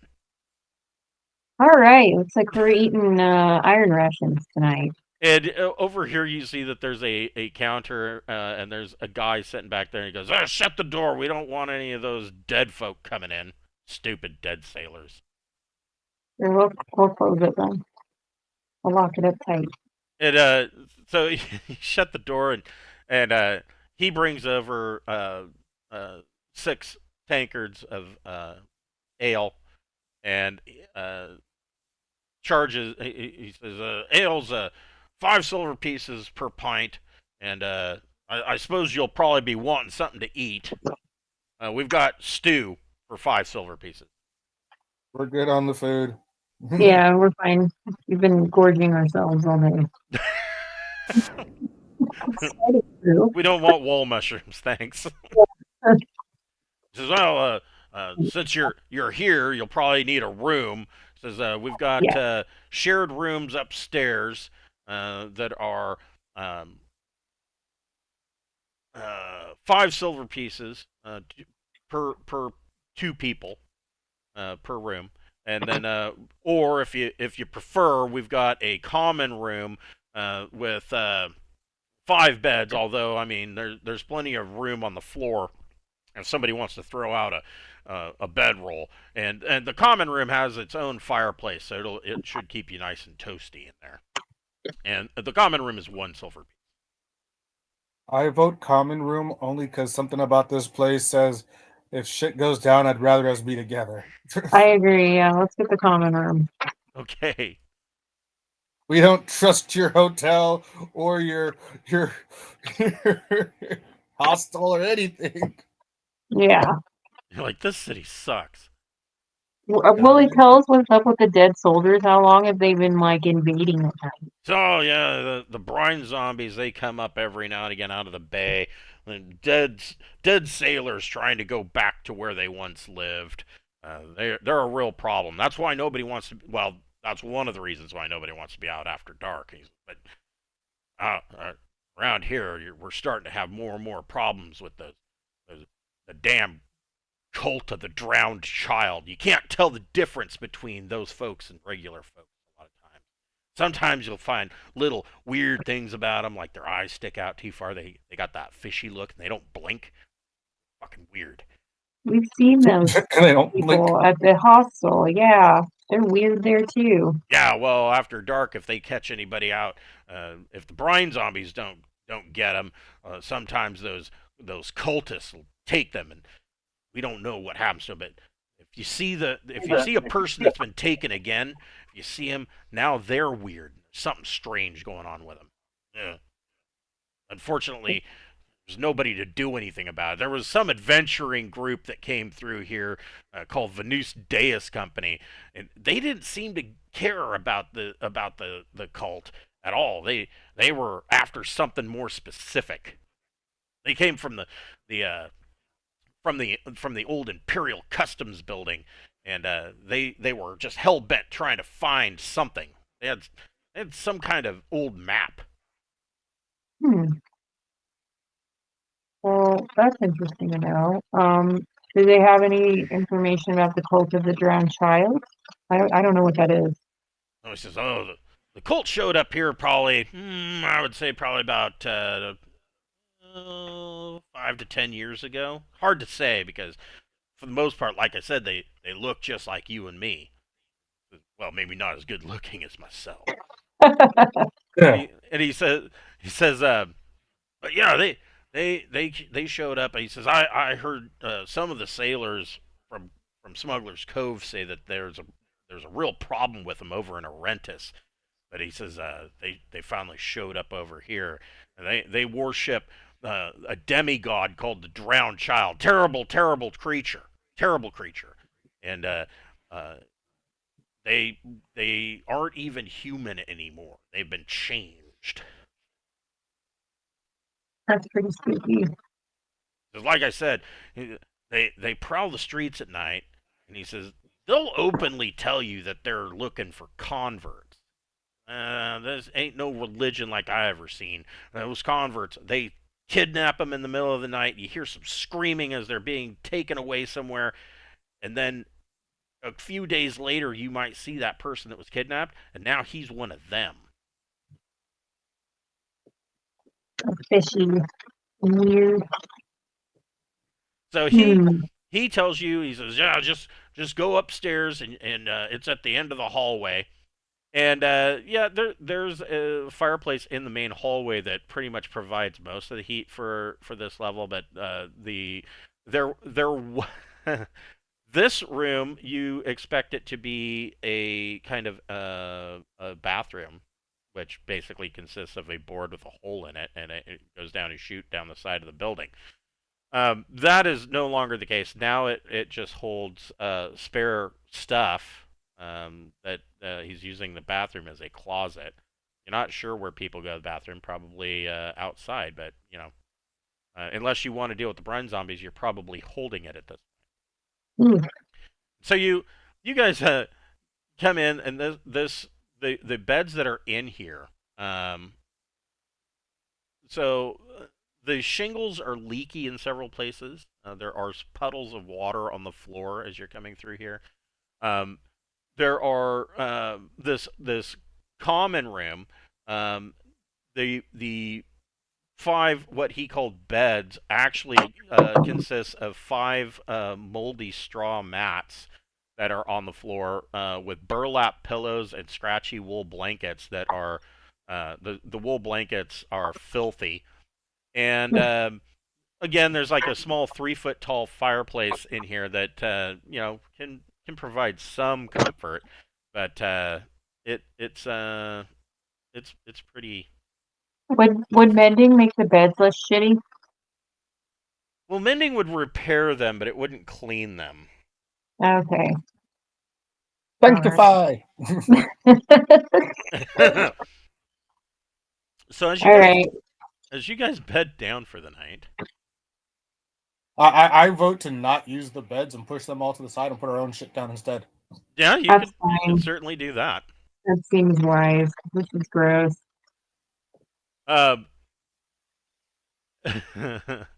Everybody roll a d6. Oh shit. Got twos. Well, hey, my character's got twos also. That's so weird. Hey. So all of us are aware. You're all surprised. Aw, okay. Jackson. Jackson's not surprised unless it's a 1. Oh, that's true. Jackson's not surprised. Did we all go to sleep already? I thought we were putting our stuff down to go to sleep. Yeah, Did you're putting your stuff down and getting ready to go to sleep. Are you wanting to set a watch? What are you doing? Yeah, I was gonna say we should set a watch. Should we at an inn? I don't know if we would actually do I that. don't trust this inn. Okay, all right, fair enough. Good point. So, look, y'all might not want to watch it. I'm gonna be tired as hell tomorrow, but I'm staying up. Jackson Okay, is like, no. Everything in Jackson's being is saying that there isn't something not going on right here. Dentry's like, whatever. I'll kill it if it wakes me up. okay. So watches. There's 4 watches a night, isn't there? Yeah, Put them however you need to. that would be 8 hours. Okay. So I guess Jackson's going first because he's the most enthused. I'm Okay. guessing. Then Mavis, then Dentry, then Allura. Does that work? Yeah. Sure. Okay, cool. So on the third watch, So Dentry's watch. Okay.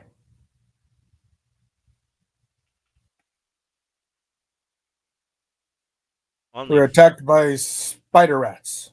bed bugs, Bed bugs. A What sw- the? We a didn't sw- use the beds. a swarm of them Ew. comes out of one of the multi mats. I just When you love say a that. Ew. swarm, That's so gross. This is worse than Motel 6. yeah, that's nasty. That's I say we really- light the bedding on fire then. Let's see what we got here. We don't have any offensive magic with us, do we? Oh man, and they got a high roll. And the bed bugs are going to attack one of you because Jackson isn't. They won't attack Jackson. You know that. You guys can put in your initiative. Okay.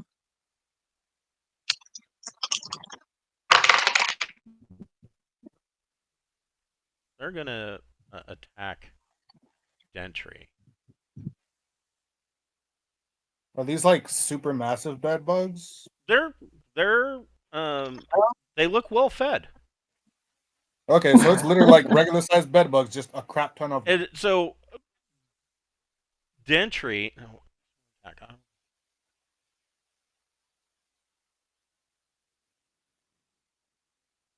I would This room's assume, about to since you're burn on being fire. so cautious, that Dentry's probably sleeping in his armor. I would imagine you're probably all staying in your armor because you don't trust this place, right? That was your theory. Yeah, well, Least, yeah. Like I'm at least in like upper armor or something, like ready to like be able to like be partially ready or something. I don't know. I wouldn't, because I mean, like I don't know. Does this version have like deficits if you sleep in armor? Yeah, there is a deficit if you sleep in your armor. Most certainly. Your healing is essentially cut in half if you're sleeping in your armor. Okay, if that's all it is, then since I wasn't hurt to begin with, I'm fine with that. Okay.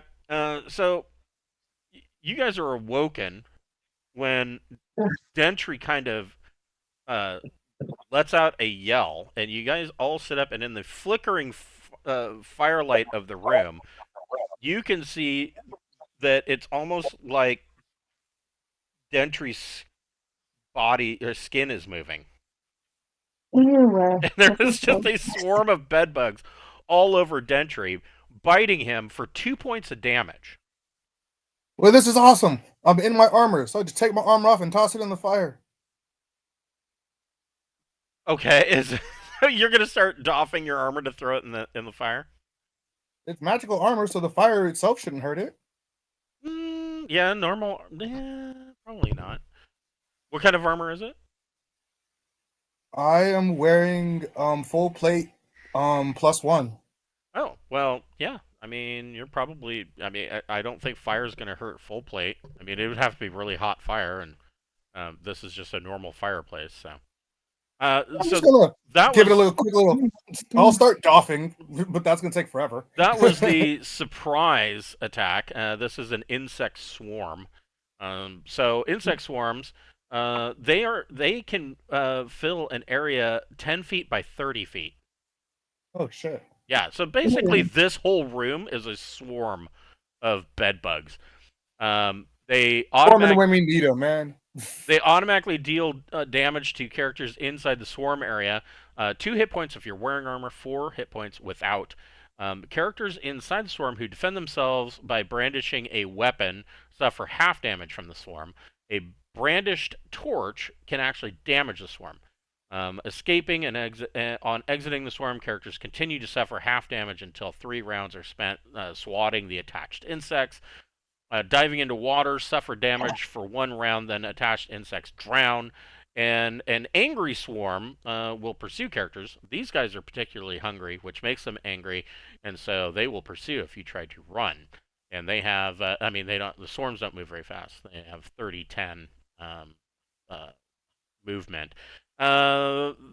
The swarm basically starts biting everybody, and everybody takes another 2 hit points of damage from biting bedbug. Okay. What would Mavis like to do? So there's a fireplace. I'm gonna light up a torch. Okay. You and light up a torch. Did you want to swing the torch? Yes, I want to swing the torch and kill these bugs. A torch does 1d4 damage. So go ahead and make a attack. I mean, you're probably gonna hit. Oh yeah. Yeah, I would say so. 3 All right. points. Something. Get on the broom, fly on the broom so they can't get to you. So Mavis swings this torch around and starts to you hear sizzle as several of these fat bed bugs, uh, the blood inside of them boils off and they die. Okay. What is Dentry doing? Gentry. Actually, instead of the whole doffing, because that's gonna take time. That's a long process. Right. I reach for one of Jackson's like wine things and hope that it's one of the ones that has liquor in it. Okay. And wait, how many does he have? Shoot. He's got 6, I think. I He's thought he got had like 5. he's got that many wineskins.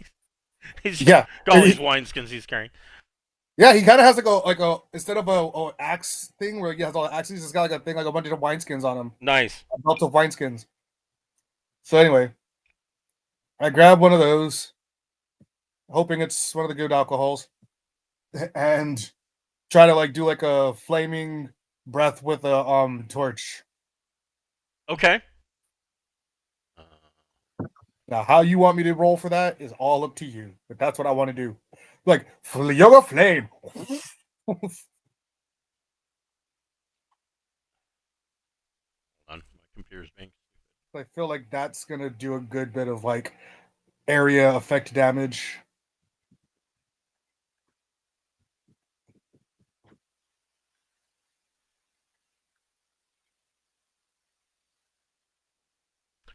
Go ahead and I'm just gonna have them roll a save versus breath.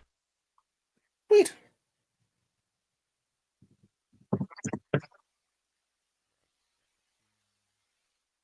Like, oh shit, oh hell no, no, we're not doing this. Give me some fire.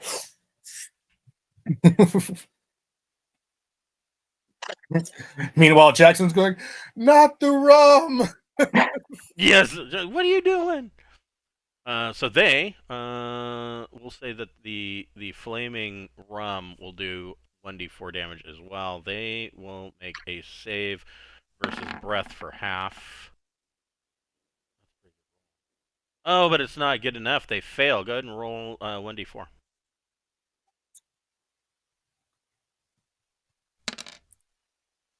Another 3. So you You take a swig and blow a cone of fire from the rum, and you see a whole bunch of them sizzle and kind of turn upright and dead bugs. What's Alora doing? I'm trying to decide what to do. Get on the broom. Get on the broom.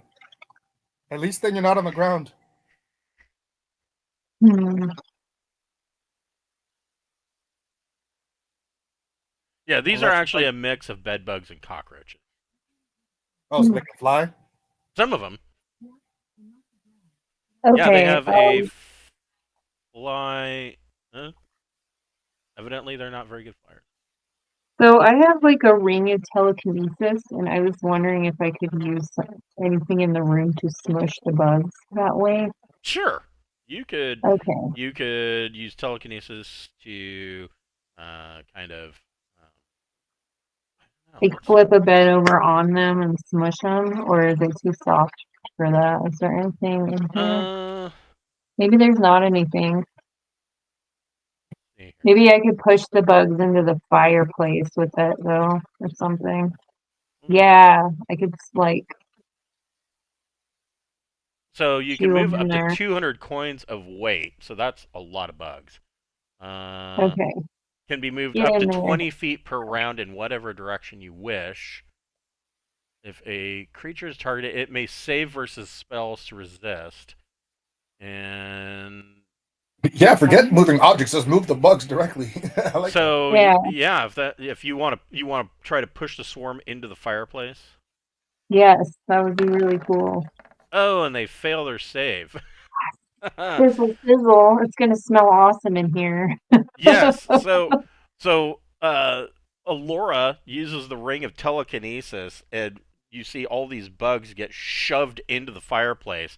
The room is filled with a foul black smoke because there's so many of these things, and you hear this, and as the bugs die in the fire, and uh, uh, yeah, the room now smells worse. Somehow it smells worse than it did before. that. Well, let's toss some. I got some kind of herbs I can throw on. That'll make it less. It'll smell terrible and like lavender or something. That's the best I can do. Now it smells like bad nog champa. Mhm. That was a really good idea.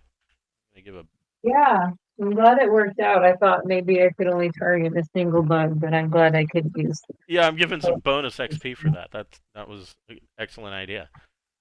You guys are able to rest for the rest of the night now that the bedbug swarm has been dealt with. Good. That was And I great. want a refund. I Yeah, want a for refund. real. I got attacked by a swarm. I feel like I should get a free continental breakfast or something. Do you really want their breakfast? No. for breakfast we got mushrooms and eggs. Mushrooms and eggs. Oh man. So you come downstairs and you see the innkeeper. He's not wearing a shirt and he's just kind of scratching his belly. Oh man. And there's like bits of egg and whatnot in his beard. And he's He's like, saving those for later. you get a good night's sleep? No, we were attacked by a swarm. Oh yeah, that happens sometimes. You can see that there's numerous bites on him since he's not wearing a shirt. He's like, yeah, those bastards. A lot of times I just let them do it, and that way they'll fill up and then they leave you alone. Wow. I thought I had low self-esteem. So with the morning finished, you guys are able to move on to Deaver's Salvage.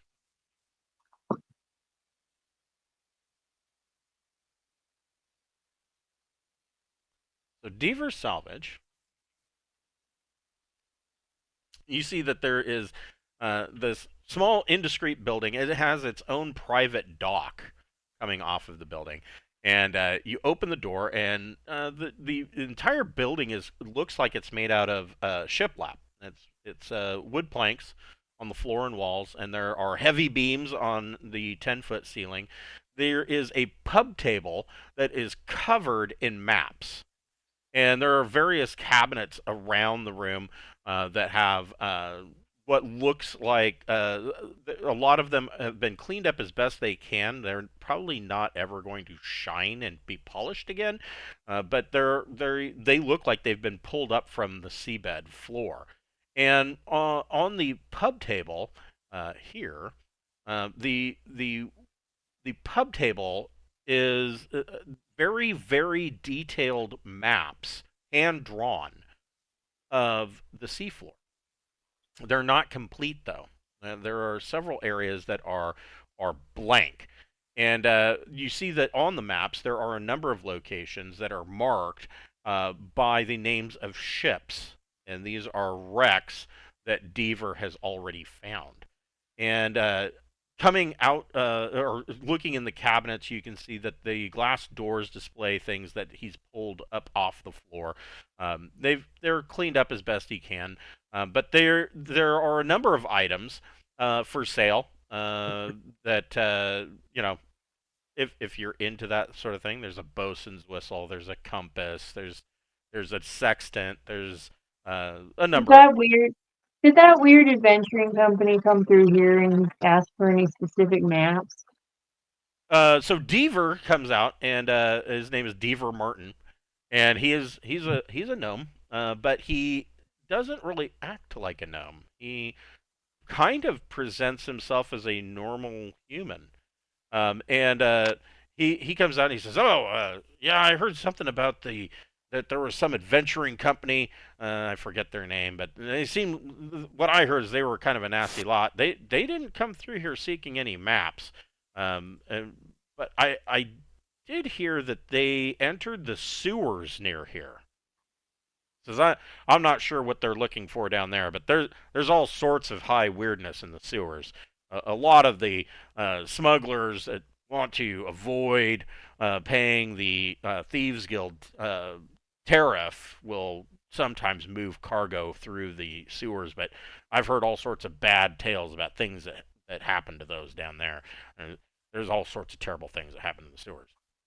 They run from here all the way down Docks District, and Docks District, they didn't do the sewers right. He says, you guys, as you were coming up to Deaver Salvage, there is a foul smell in the air, like when you go to an outdoor music festival and the honey buckets are too full. That kind of smell in the air. And the reason for that is that the Docks District was built in a hurry, and they didn't really spend a whole lot of time trying to really think ahead for how the sewage was going to go. Well, come to find out, when they started to dig and build the sewers, there was already underground construction. Some people say it was old elven ruins. Some say that it was dwarven. Nobody knows for sure. But there was construction already down there, so they just incorporated that into the sewers. And for runoff, they just tilted the whole thing and put pipes out in and dumped the raw sewage directly into the Dragon Sea in between the docks of the dock district. And so that's the smell. And he says, he says, yeah, it's a pretty nasty place down there. He says, my name's Deaver Martin. What can I do for you? We heard you might have a way to get to Smuggler's Cove. Oh yes, indeed I do. I I have a device, but and I'd be willing to loan it to you, but I would really need you to you know do something for me. What's the device like? So he leads you into this area, and in the middle of this, there is a large stone-lined, basically pool. And it actually goes in directly into the ocean under the dock, and hanging from a leather harness from the ceiling, you see an apparatus of the crab. And so, an apparatus of the crab. Let me find it. I can read you the description. The description is 6-foot tall, 4-foot round iron barrel, which acts as a mechanical aquatic vehicle, and it appears like a giant crab in use. And it has a couple of large pincher type Oh, arms on the cool. front. And you also see that. Let me bring up my map. Is it big enough for all of us to fit inside? Is it that large of a crab? Well, yeah, that's going to be a little bit tight in there. But he says, well, he says, I've got a solution for that too. He says, I have come up with an invention of my own. I have created diving suits. And so Ooh. these are full plate armor with a leather under it, a leather undersuit that has been stitched, sealed, and sealed with pitch and tar.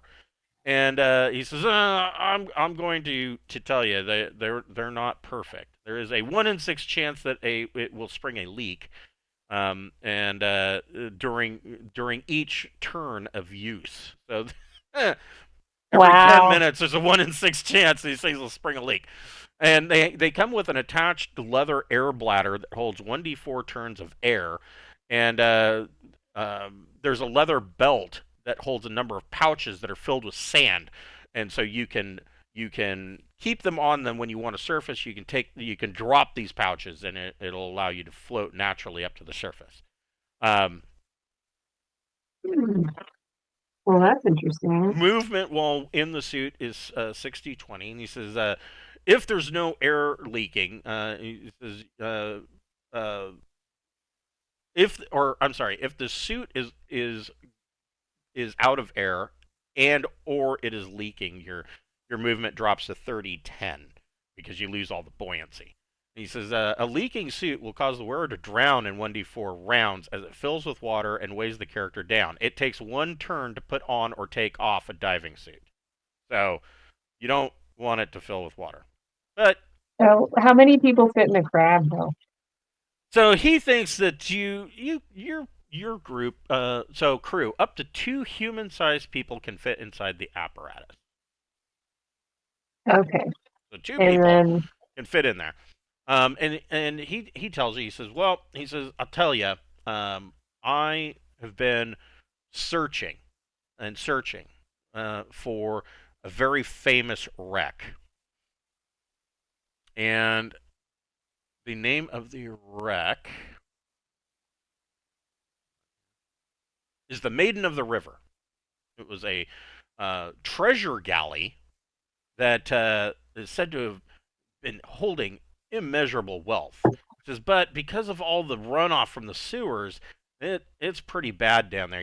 Visibility is very low. He says, and there's all sorts of angry sea creatures. There's sharks. There's a giant octopus that I've run into. All sorts of stuff. But I've been searching down there for the Maiden of the River. If you were to do a search and try to find the Maiden, anything that you hauled up, I would split with you 50-50.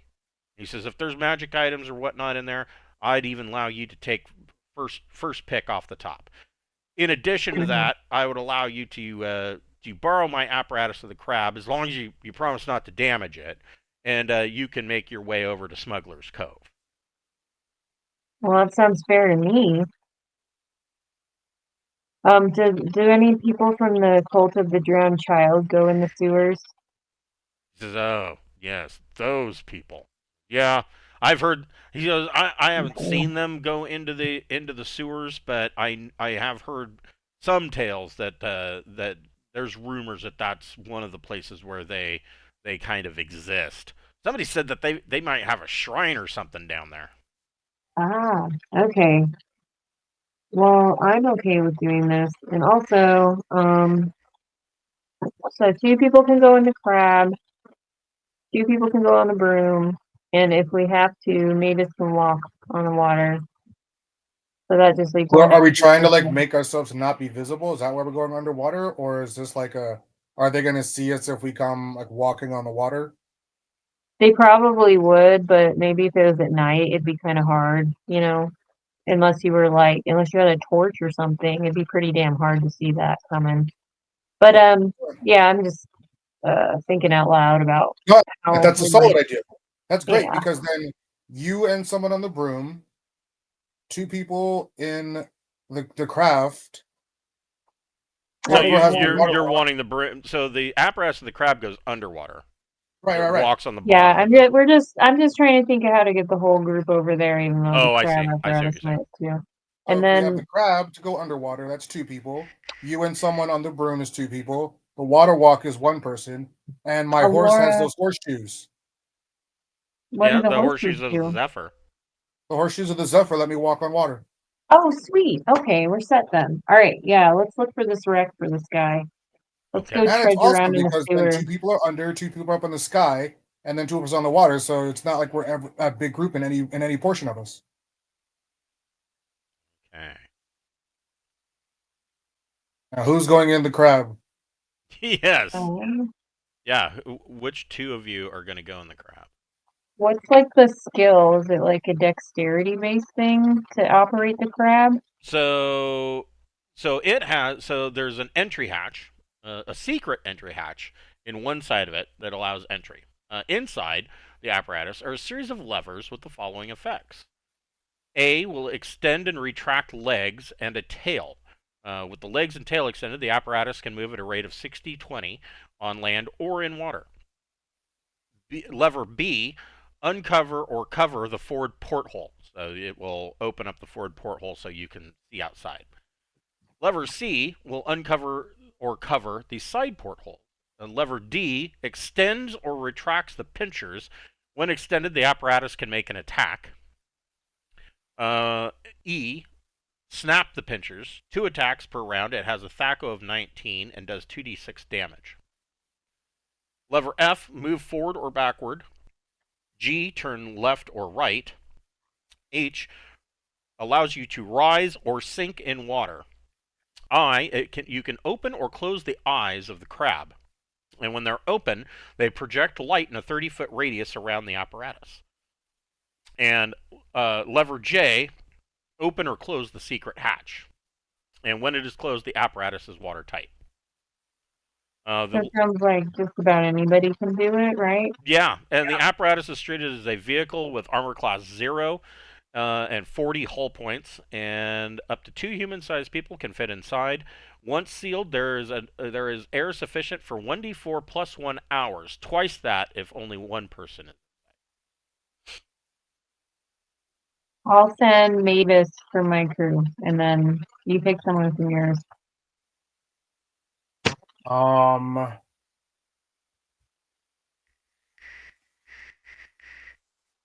I feel like Malachi would probably want to go in it. Malachi's skinny. You might be able to get him in as a third person. You Uh, won't have as much air, but he doesn't take up a whole lot of room. I feel like that air thing is a big factor, though. True. Yeah. Come He on, can make go on the- Jackson. Jackson wants to know what it's like to be a crab, doesn't he? I No? mean, I guess sure, why not? Jackson would be like, yeah, this is a unique chance to see what's underwater. He's So- about nature. Jax and Mavis are in the crab. Is anybody going to go in the water in diving suits? Wait, who has the water walking ring? It's Mavis. So maybe she shouldn't do that. Or Oh. she could give it to somebody else for safekeeping. Yeah, she could. Oh, yeah, give it to Borman, and Borman could just stealth walk invisibly on the water. So wait, are we taking the crab into this? Wait, where's the wreck that we're trying to find? It's I'm somewhere confused. out in the bay. In the bay. So we don't Yeah, we really gotta do this first. necessarily. Out in We gotta this find the wreck direction. first, right? Right. Well, okay, Alora has mending. She can do 3 mendings a day. So if anybody's drowning and their suit's fucked up, she can try and mend it.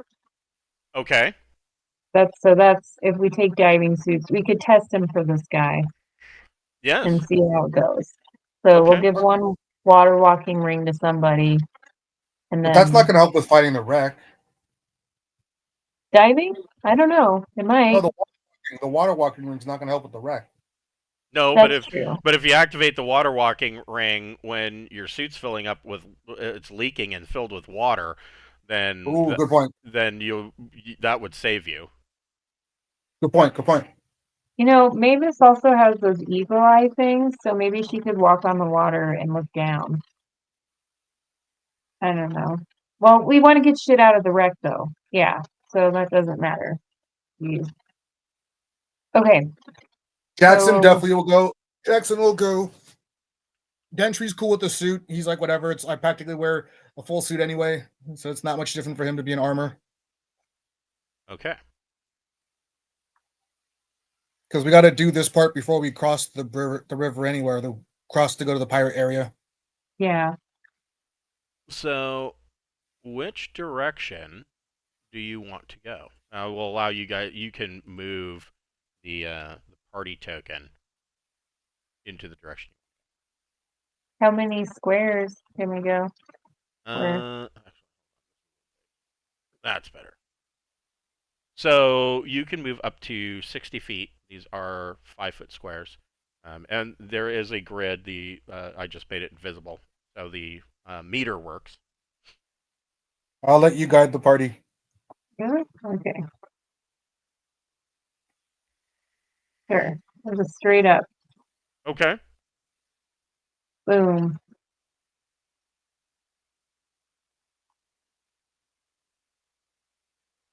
Okay. So you come in, and off at the edge of Deaver's Dock, underwater, there is a steep underwater cliff that descends 20 feet to the ocean floor. And you immediately see that there is all sorts of slime and and terrible stuff floating in the water. Disgusting stuff. And once you get to the bottom, you see that there is all manner of what looks like sewer plants. Weird, alien, gross, slimy plants that All appear right, to because be the sewer stuff. flourishing. Visibility is terrible. You can only see about maybe 20 feet in front of you. That's a talkative cat. I know. And it's like, what do you want? You have everything. What is it?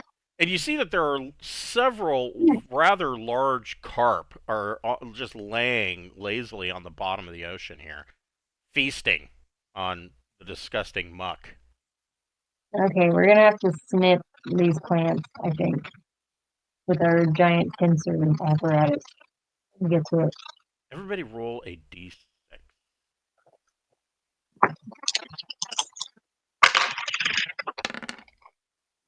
5 and 4. 4 and 1. Okay. Who got the 1? Jackson. Okay. Jackson is not surprised.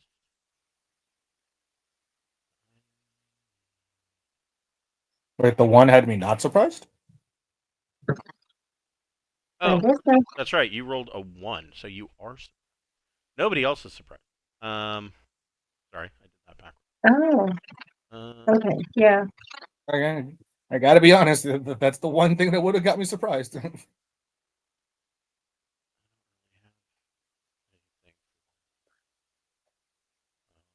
I don't know. Spider will do it again.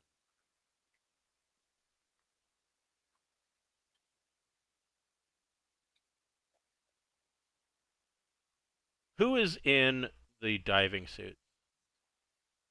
Oh, Everybody except Jackson and Mavis, gotcha. right? Gotcha. Yeah, we put Jackson and Mavis in the thing.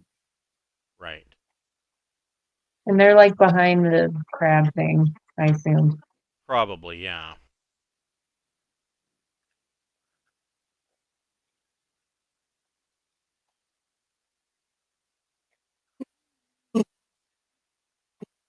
I come out of nowhere.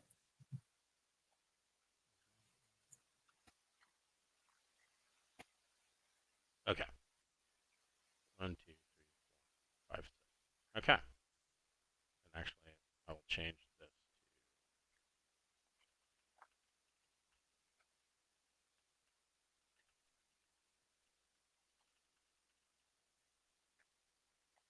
That is the apparatus of the crab. Over here,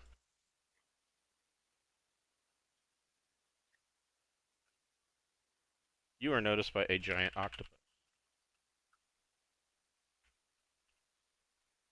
How does underwater combat work? Pretty much the same. Yeah, I thought about that Wow. too when I did this, but it's pretty much the same. Uh,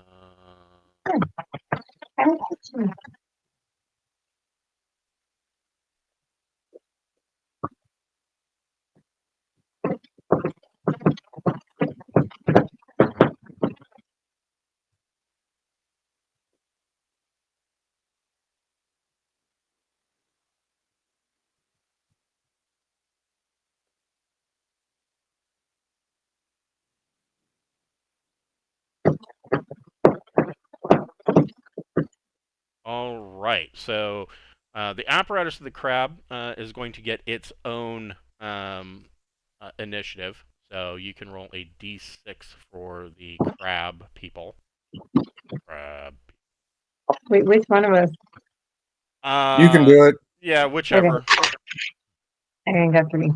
Okay.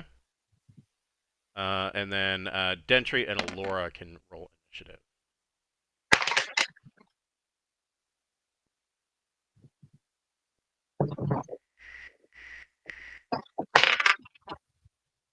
Okay. Right. Octo.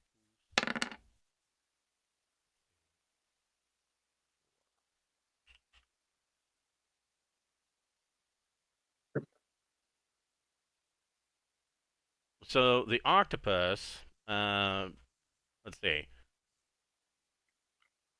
Jackson's the only one that was surprised, and he's But I'm in the crab, so you're it's in the okay. crab. So, what does Dentry want to do? You see this large, rather large octopus coming your way. Is it on the map? I actually have. Oh, it's over there. Okay, I was like, where is it? Oh shit! It's so. Do I see it? Because that's far away. That's a good. You said our visibility is only 20 feet. Yeah. I got the eyes of the eagle though. You want me to use Yeah, them but to you're see trying though. to. I mean, you're trying to look through a wall of muck and slime. I don't Oh, know. okay. That's a good point. Maybe we're just rolling along then. Yeah. So I was like, I'm all down to be like, yeah, I can see it, but it's far.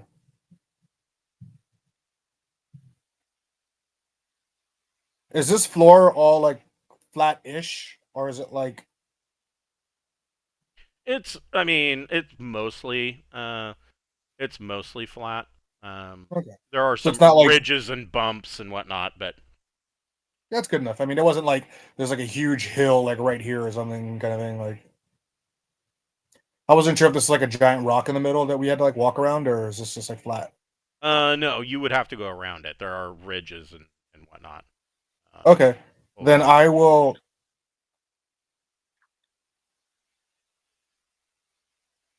Oh, Yes. And so the octopus, since you guys wouldn't be able to really see it, is going to head in your direction. What is it? Where does the party want to move to? You still are you would still be unaware of the well, maybe. once it's in range, we can take that surprise factor, those surprise rolls, I guess. Oh no, you would be able to see it now. You can see it moving through the muck and slime. So what does Dentry want to do? Can Dentry mount the crab? Yeah, you can right on the outside of the crab. And then I will mount the crab. We'll just put me like behind it for the sake of purposes. Okay. But I'm on the crab and ready to attack if the octopus gets closer. I'm like waiting for it because I feel like the crab has got to be a nice prime target for it. Okay. What does Alora Because the want to crab do? has limited. Because the crab kind of only really can attack in front, right? Yeah, pretty much. Yeah, because that's where the pinchers are going to be. Let me see here. 1 second.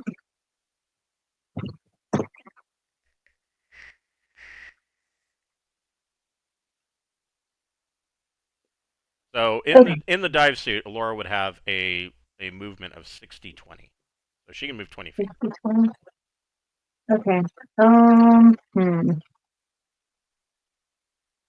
And we do see the octopus. Yes. Okay. Yeah, it's 15 feet away from the apparatus of the crab. Okay. I should move a bit. I'm gonna move that way towards the stuff. This thing's in the way, right? This big booger looking thing. It's a slimy web. You can move through it. You can tear it Oh, apart okay. and just kind of move through it. Oh, okay. I'll just keep going this way then. I Okay. don't want to be right next to the octopus. The octopus is going to. He gets 8 attacks. Since I was readying an attack in case it came, Crap. can I defend once? Yes, Yeah. you can. Okay. I I was thought like, of I'm some here sort of- waiting for it. Yeah, go for it. Okay. Oh wow, we're We'll almost. break at the end of this round. That way Okay. we can have that way Wes doesn't miss out. Does a 15 with a Thaco 17 hit it? It does. Sweet. I was like, I should hit a 2, right? Or -2. Yeah.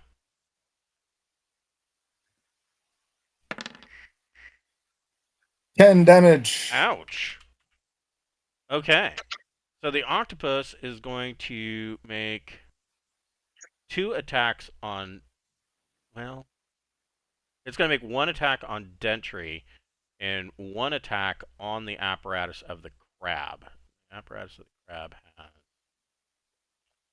40 hull points. So on Dentry, and he has a Thaco of 12. Oh wow, that's a low Thaco. Yeah.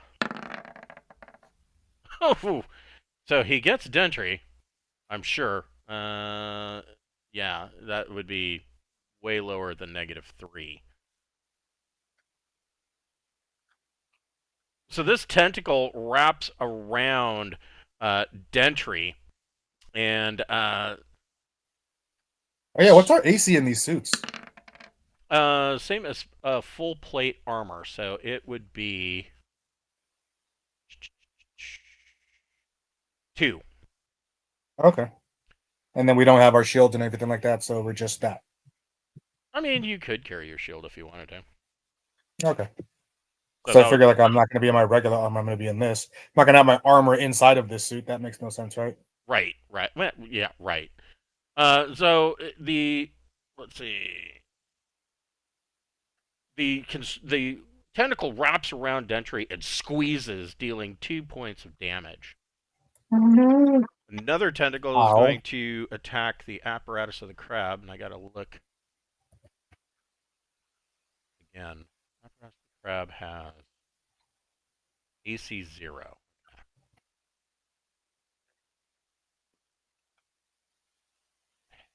There it is. Does my defender play into this? Because I am engaged with it. Yeah, I would allow that. So that's what, -2. So Yeah. he gets an -2 to 11. hit. And so this tentacle reaches out, and Dentry is able to knock the tentacle away. So what do you want to do in the apparatus of the crab, Mavis? I want to pinch something. Okay, so that would be. Let's see. The apparatus has a Thaco of 19. Roll. You're basically using these levers to try and do it. Go ahead and roll a d20. I will allow you to add your own. I think in this case, yeah, it would be It would be strength, so you can add a strength bonus to it if you I do not have one of those. So that's it. But 14. a 14 hits because that hits AC 5, and so you can roll 2d6 for damage. Mm,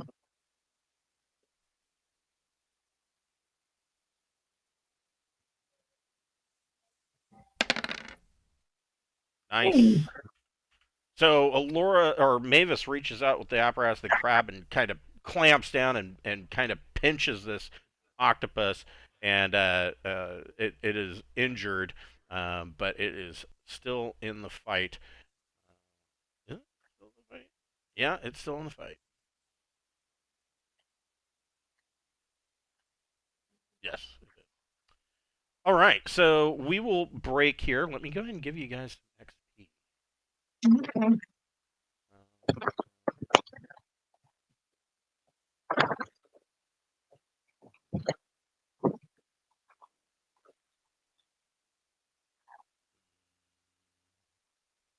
Wes was here for part of it. So hold on. Here.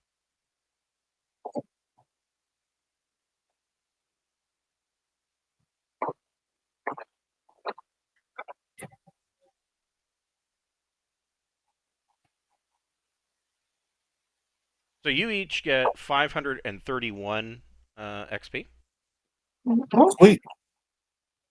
and Wes and Borman and Malachi get 170.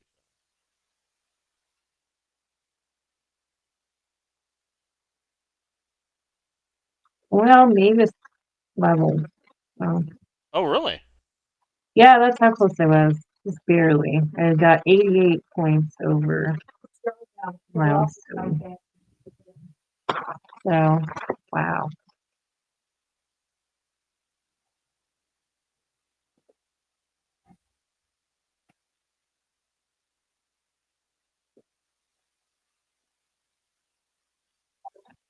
All right. So what level is she now? I guess that'd be 8. Nice. I can look that up. Very nice. Use spells, more spell slots.